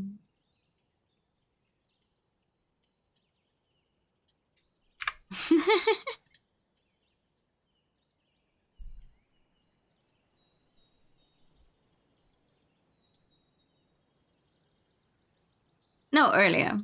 Earlier today. Hopefully we're in the middle of the night. No. I sit up and look at her. She still has a frown on her face and now she's squirming too. You only have yourself to blame for this, sweetie. Well, the only reason I'm able to go to Yellowstone and Zion from the cabin is because I'm within viewing distance of their portraits. That, or they take me themselves. So, if I'm able to see where the portrait is, I should be able to take us directly to Death Valley, wherever she happens to be. Whole lot of good that does us. We're God knows where. How would we be able to see it? Wait. What? I spring to my feet and start spinning around. Hold on. I think I've got it. Come on, please let us be able to see it from here. Yes! This is perfect! Woo-hoo! Yosemite cowers, her head sinking into her shoulders like a turtle. But holy crap is too perfect. Our prospects just shut up dramatically. I couldn't quit laughing if I wanted to. You're kind of freaking me out. Look over there! I point to a mountain about 20 clicks away. That's Telescope Peak. It's the highest point in the entire park. Perfect 360 view of this whole section. Yosemite's eyes shoot wide open as she catches on. So, if we get to the top, then we'll be able to see Stovepipe Well, including the store. There we go! That's our ticket! Yosemite, always a killjoy, tries to throw cold water on the idea. That's awfully far away, though. Are you sure you would be okay? Nope. But I really don't have much of a choice now, do I? She better not forget. We're in a situation because of her. I really desperately wish that Yosemite just ate another pebble as a fake out and she does have the original and she's just keeping it until she can get through this. You know? I really don't hope for them to actually be fully stranded out there. Even if this might work. You didn't give me a lot of options. Yeah, that was on purpose. I glare at her. There's a real anger behind it too. I always thought Yosemite had enough in common with me to respect my choices, even if she didn't agree with them. I don't just feel pissed off that she was willing to take it this far, I feel a little betrayed. Finally, she sighs. Alright, I'm sorry. No more tricks if we make it up the mountain. I'll take you to Death Valley, no questions asked. Happy now? Are those dopamine receptors activated? Nope, but thanks for promising the bare minimum. You're welcome. But in the meantime, I don't plan on just giving up and letting things stay as they are. And you better prepare yourself for... Where are you going? I start for the mountain. She's going to be like this for the rest of the day anyway, so may as well get a move on. To safety, with any luck. Now quit burning daylight and hustle. Her breathing gets hard as she hurries to catch up to me. Dunes of sand and hills of rock stand between us and the mountain, and thanks to Yosemite, it looks like we'll be climbing over all of them. A homemade burger? I wish I had a homemade burger. I could go for a burger. Burger right now. You want me to do what? Shoot your volcano at those hijo de putas! Don't tell me it's just for decoration! I can make tea, but using it as a weapon feels kinda... Oh, I'm sorry. I must have imagined them trying to bash your brains in since you've gotten here. Well, yeah, they're bloodthirsty, but they're also kinda cute, right? They will beat you to death. Cutely. Bloodthirsty Yellowstone.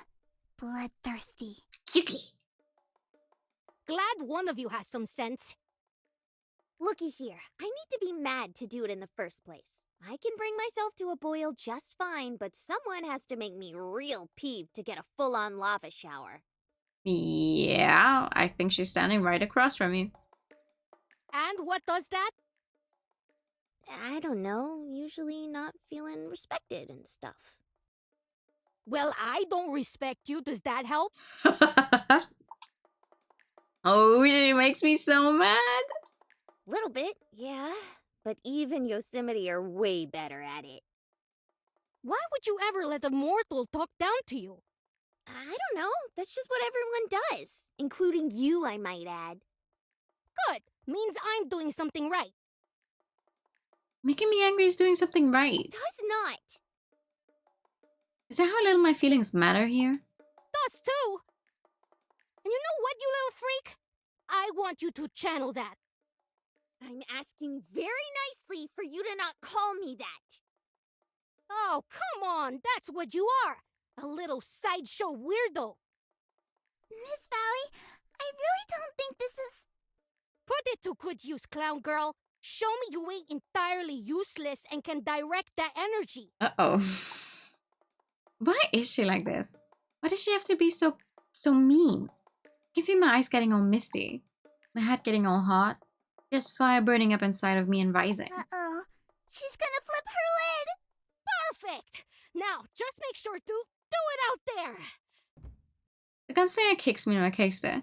If it weren't for the fact that I stumbled right out the door, I'd pop my top right there and now. Here and now. Let's go! All I'm seeing is red and orange and red and orange and red and orange and red and orange. Smoke is shooting out of my head as quick as a train engine. I take a step forward, hard steps, violent steps. These pretty little stones, they're gonna... Oh shucks, they're just little guys. No, you're so bloodthirsty. The bad rocks. I need to... Aww.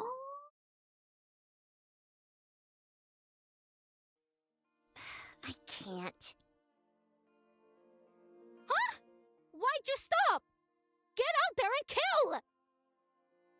This isn't the way. It's not my way. I'm not gonna do it. Aye, give me a break. Look, violence ain't the solution. I know you like shooting your problems away, but we have to try something else. Try telling that to those things! I know, but... Those stones, they remind me of people. Folks that were also like angry little rocks, doing angry little things. But violence and nastiness never did anything for them. What made them better was... Yeah. I swear to me I'm gonna puke if you finish that sentence. Val looks angry, like she's ready to run up and deck me in the face. Zion! I look to my little earth angel. If anyone's gonna get it, I know it's her. I know they're all bloodthirsty and angry and jagged, but I can't just blast them away like that. What if we did that to Miss Eve when she first showed up, huh? That's a little different, Yellowstone. But you get what I mean, right? Oh, Yellowstone. We just saw them talk, I think. Can't we at least try talking back? Establish some good old-fashioned communication? Are you crazy? They don't want to talk to you. Maybe, but it's worth a shot. Sarah looks down, but when her eyes come back up, they seem certain. She floats over to my side. I agree with Yellowstone. We at least have to try. Zion! Ah! You two are hopeless! Just have some faith, Val. Val glares at me like she's about to whip out that gun of hers. I guess you're Val now. Good luck, Yellowstone. Val steps forward and grabs my shoulder. I jump back a bit. I think you mean good luck to us. It's about to get real bloody. The static goes around us and we teleport outside. When we get out, we're about 15 feet away from where we started. I'm not sure if I've ever teleported this short of a distance before. Hey! Hellspawn! Don't eat this! Just listen to it! Val teleports away just as quickly as she brought me in. I'm totally alone now. Staring down a buttload of angry killer rocks. Oh boy. Zion scurries back into the cabin and peeks out from a hole. You've got this, Yellowstone. Just make the first move. Say you're the bigger stone here. Stranger asking Death Valley what Val stands for. None of your business. Right. I step forward and wave my arms towards them. Hey, party people! What's the hippie haps?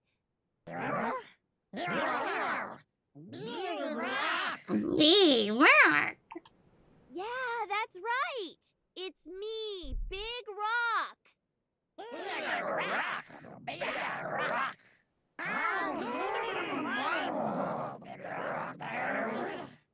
What? Did you just call me dude?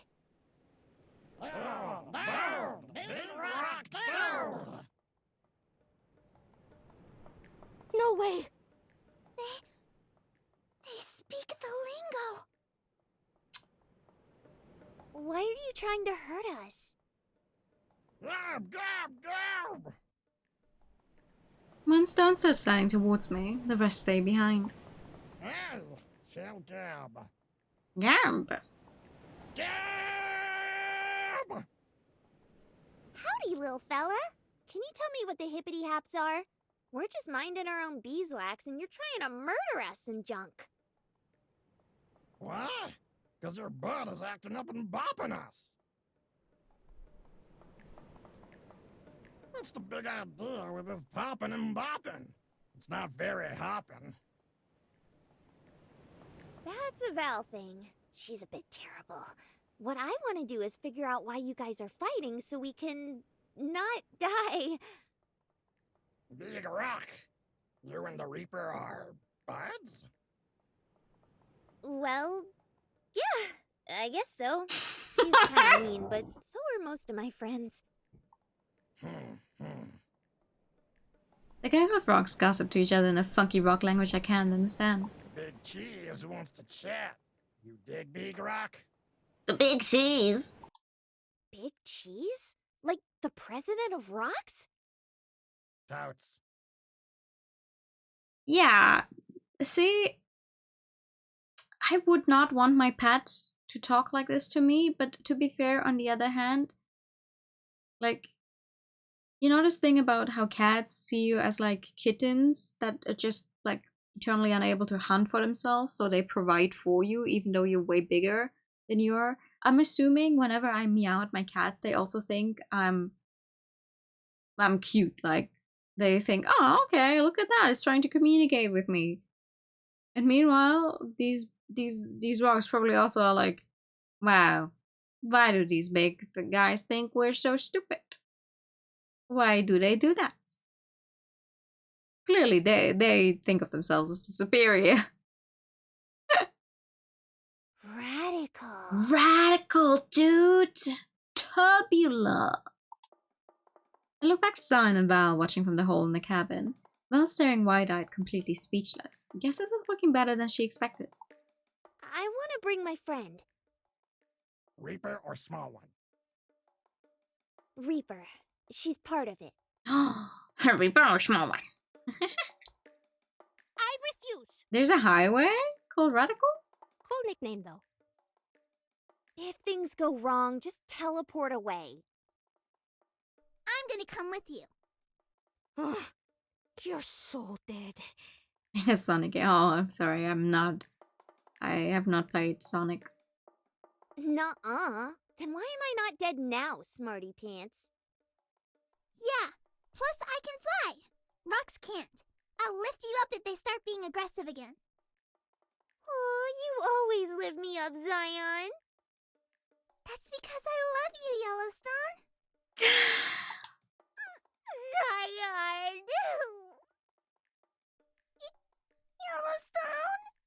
Yellowstone? Ay Dios. If it'll make you two shut up, then fine. Cool fake hair.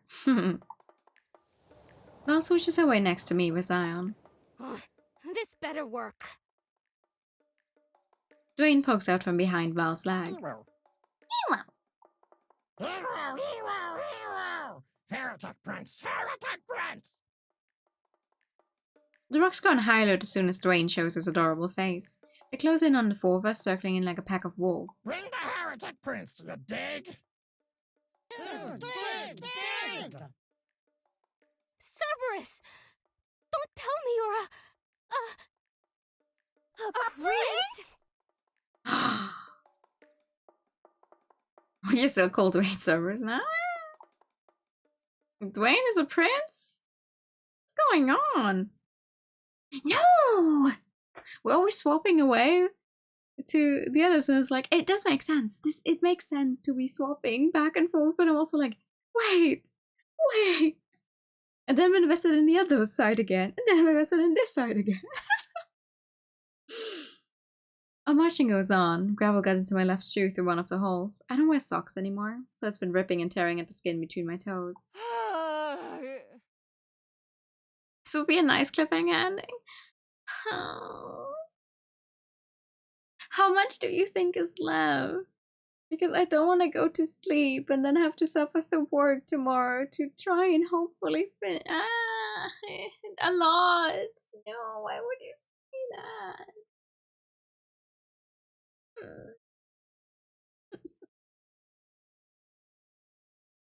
Probably more than 1 hour.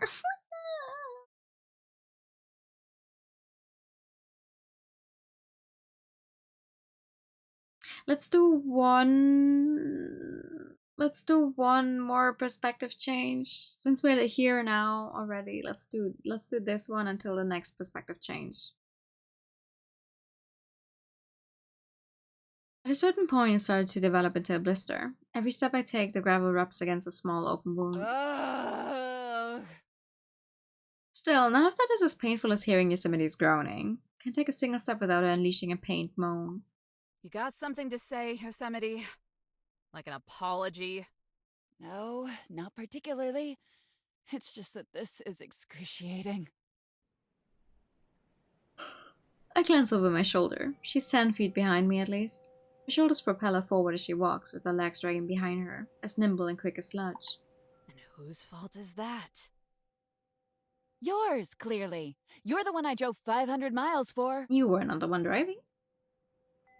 Every word is punctuated by heavy breathing.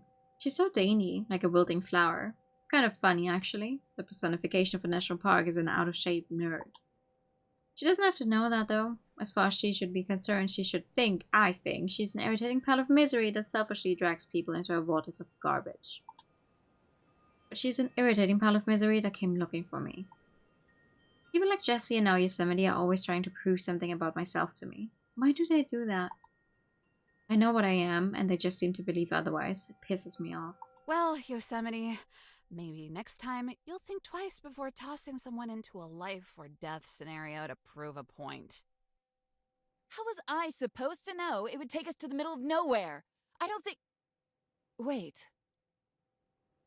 Your ears wiggle. Next time?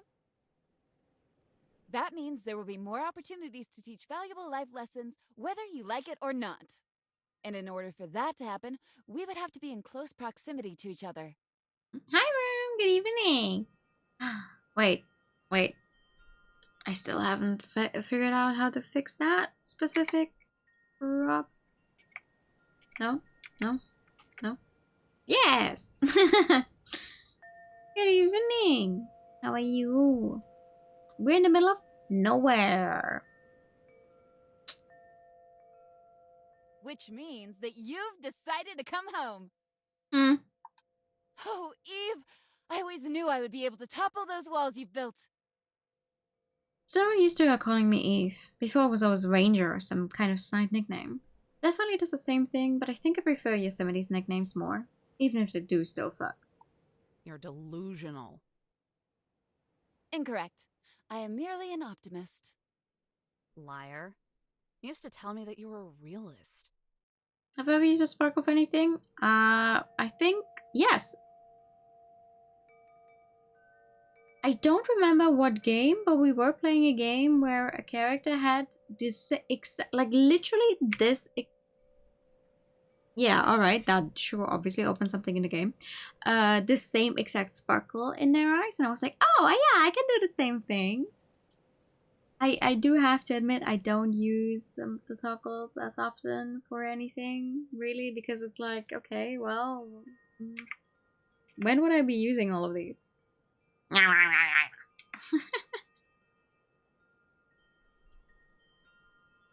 Yeah, we have used them. I can't remember what game it was though.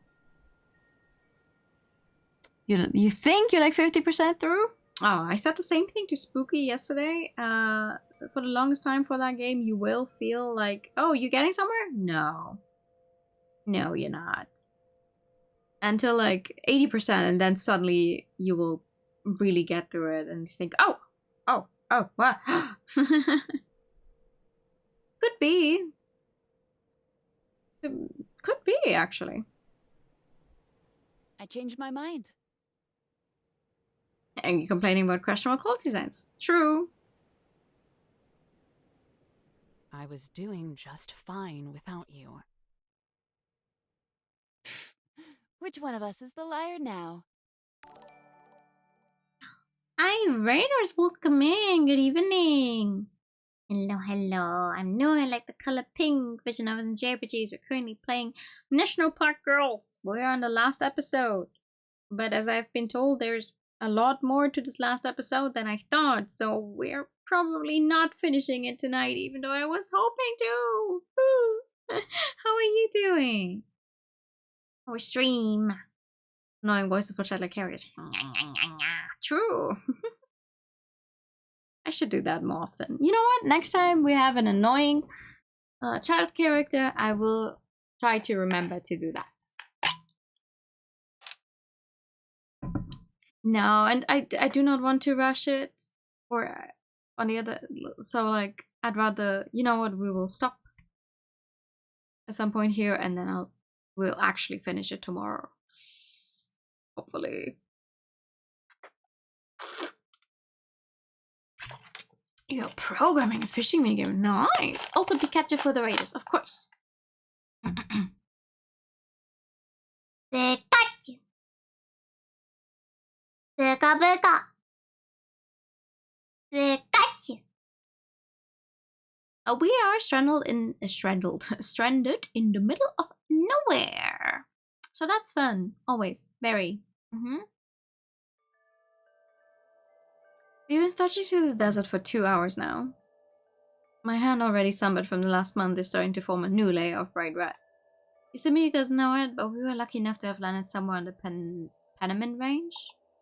I figured that with another hour of walking, we'd be able to find a trail that takes us to Telescope Peak. That's where the easy part ends, though. From there, we've got to hike up the whole damn mountain. Assuming we managed to make it that far. That's the thing about these girls, they can get hurt or a little roughed up, but they're going to be fine when it's all said and done. As long as nothing happens to the parks, they can heal. The middle of nowhere still has to be somewhere. I mean, yes, we are still in Death Valley Park. But like... I mean, also Eve is able to tell where they are. Because, you know, she does know the general location. But they don't really have any way of getting to civilization. Or home, or safety. So that is not good. I'm not strong enough to bounce back from this stuff, and I'm tired of trying to. I'm so tired. Are you just going to stew in silence this entire trip? You must have lost your edge out here. Can't even argue properly now.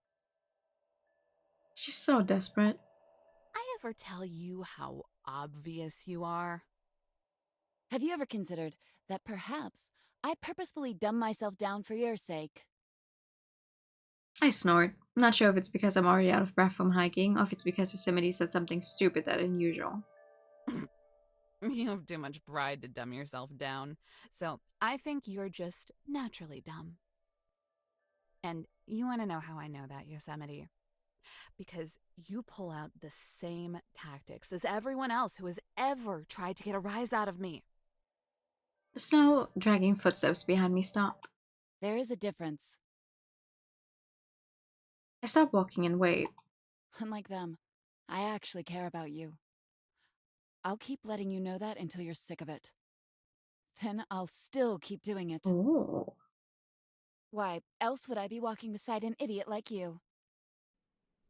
When I turn around, she's pulled her head down over her eyes. What the hell? Who says that kind of stuff and means it?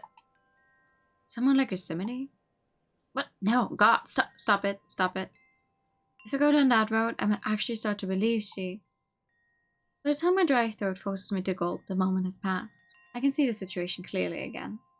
Yosemite caring does not make up for her going against what I want. Of course I already knew she cared. Lots of people care. I care. But caring doesn't change a thing. I'm only seeing one set of footprints here. She needs to cut this crap out right now. I'm not going to be able to stand spending the next day with her if she keeps acting like this. I'll lose it. Well, that's just because I'm carrying you, scrub. Didn't know your comeback dealt in Hallmark cards now. You're so well read. When did you notice the footprints? Long time ago, when we were in Zion, and you ran off crying into the woods. You giant diva. Leave no trace. Kind of fitting for what you are, don't you think? Oh. What is that supposed to mean? Her tone is sharp.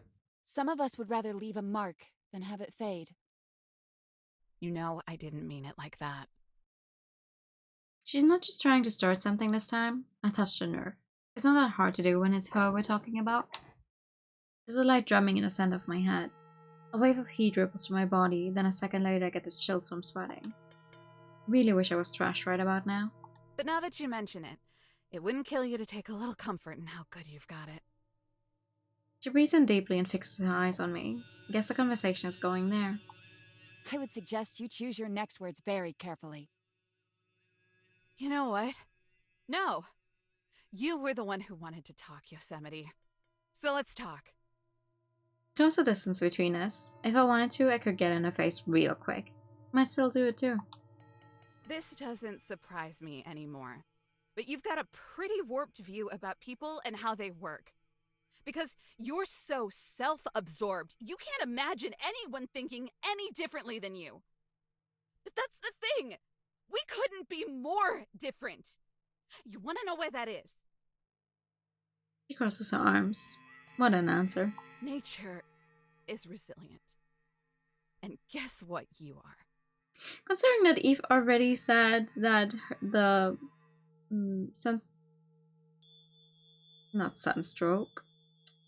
sunburn she got last week is getting another layer of red? Absolutely no.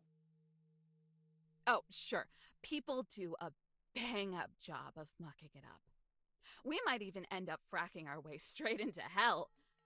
But remove the sickness, and the foliage and dirt usually wind up bouncing back just fine. A fire can destroy an entire forest. But come back years later, it's a vibrant field. Get it? You've got rebirth on your side.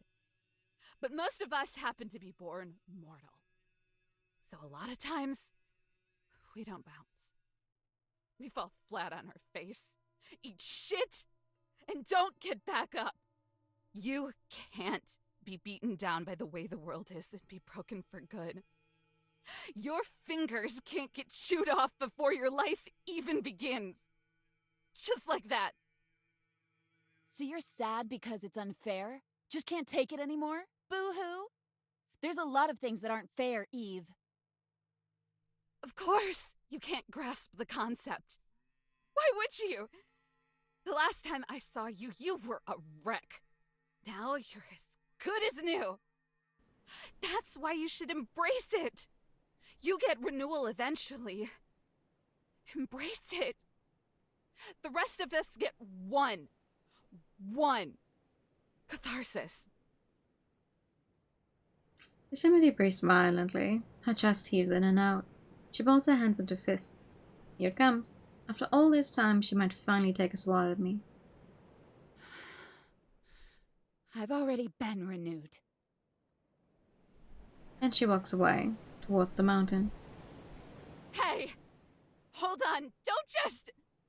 She keeps walking, ignoring me. No snarking off or flimsy attempt to get the last word in. She just walks. What the hell? Don't just let me get away with all that. At least try. Give me a good punch or something. Right in the kisser. Come on, just do it. I've gotten away with so much already. No once has she ever raised a hand or gotten physical with me.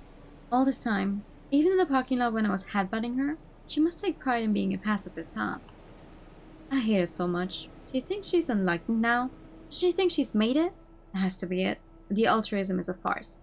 It's only so she can give herself the authority to save me, for the gratification ego boost that comes with it. God damn it. This headache sucks.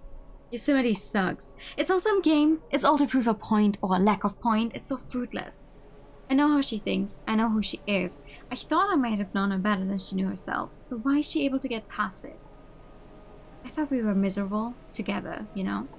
So if that's not it, if we don't share that, we don't share anything, then my feelings have been clear. Crystal, from the very start. I suck in as much of the dry air as my wheezing body will allow. The breath I take in scrapes against my lungs. I hate you! Ah! Ooh! Ah! Mm. The voice acting is superb. I'm a big fan. Yosemite stops. Now it's her turn. She gets to experience it now. How it feels to be stopped dead in your tracks as every piece of progress you feel like you've made is to be called into question. I hope you burn to the ground! You! Every tree, every bush, every animal! I hope there's nothing left! It burns as I scream and my throat feels like I'm gargling nails, but I let the words be as loud as they need to be. And you know what, Yosemite? I hope no one remembers. Not you, or the wretched park that spawned your useless life! She rubs her eye. It might have been something I got stuck in there, because she just flicks it away. Until you're sick of it and then some. Ass. Keeps walking. Keeps walking. Why does she keep walking? I take one step forward, stumble, and try to catch up. On my fifth step, I stumble again. Get out of my life! You think I want you and the rest of you freaks here? You're all pathetic! Hypocrite! Self-righteous hypocrite! Just die already! The distance between us grows larger. I scream at her while closing the distance. Eventually, my voice gives out. Oh!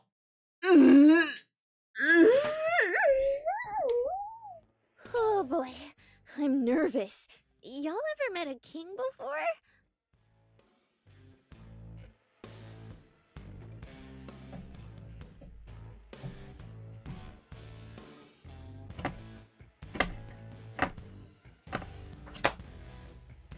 No! No, because I said, oh yeah, let's go until the next swap. This is the next swap. This is the next swap, and the longer I wait, the worse it's going to get when it comes to where we're going to take this break. But also, are you kidding me? Yeah, absolutely. Let's stop right after she...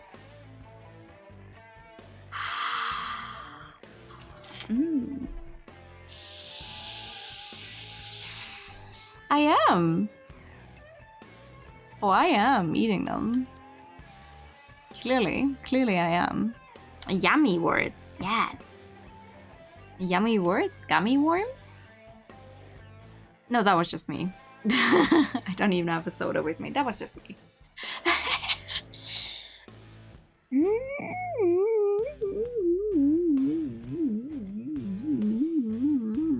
Alright, but I will not be able to get through it today. I will not be able to get through it today.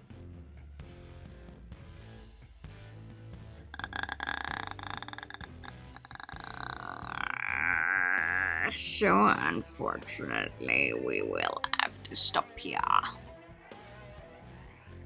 But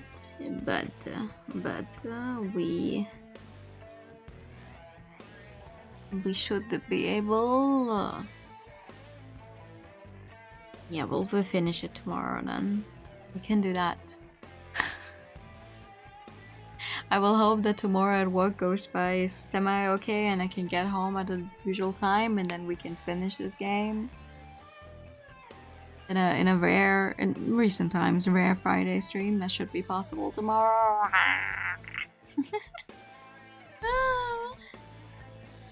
Oh my god.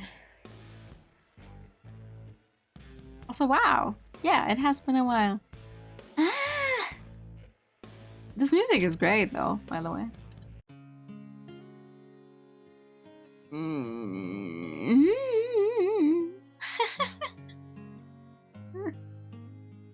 I love that you both have 4 hours. That's nice. Ooh. 2 hours.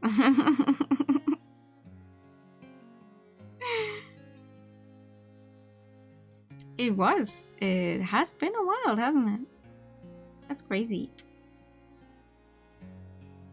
Oh, I think now 8 months, 8 days, 4 hours. Now you guys are... You need to give it a little more time in between the messages, otherwise it's not gonna be able to do it. Sorry. Try again, Carmen.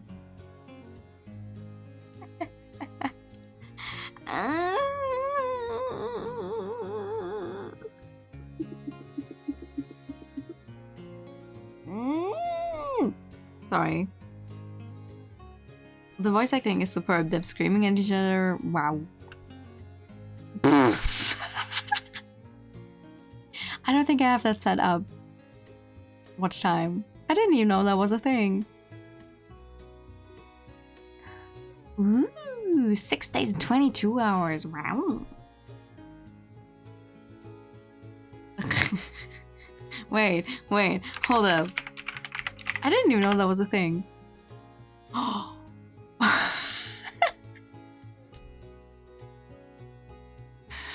Oh god, I need to look into that. Ooh, another thing I need to look into. No, don't make me look into stuff.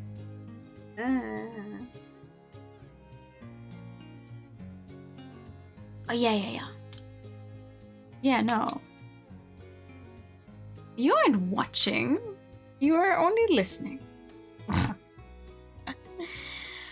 But no, I once again, I was too ambitious. And thinking we could... I mean, it's the last episode. It's going to be the culmination of the story. Of course it would be longer. Why didn't I think it would be longer? But yeah, we're gonna end here for tonight. It is I mean, episode 4 was already called was already called Eternal Evergreen Part 1, so this one being Part 2 was like, okay, yeah, that makes sense. You're really witnessing history in the making. Oh, that's nice. But no, I'll have to get to work tomorrow, and then afterwards we're going to sit down and finish watching them scream at each other some more, probably. Also, rock royalty. Wrong letter. Rock royalty. yeah, it is them in the title screen, and they're holding hands there, so I'm hoping that's what we'll get tomorrow as well. The box will be great. Oh, I can't wait. I can't wait. But yeah, that is going to be it for tonight then. Oh no, we have to spend more time with this game. Ooh, horrible. Whatever shall we do? Oh yeah, thank you for coming by tonight. It will be nice to start for a stream today. Oh, I'm hoping. Have a good night, everyone. I'm gonna send you guys over to Taro, who literally like just started out, so not really playing the game yet, but planning on playing Maid Cafe in Electric State. So sounds like a good plan to go by. Here is the raid message. Thank you all for coming by tonight. Let's finish this story tomorrow, this time for sure. Wait, hold on, what? Huh? Huh? No, wait. Wait.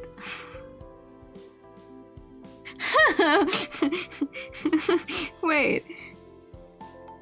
Wait, what? Maybe we're not raiding? What is happening?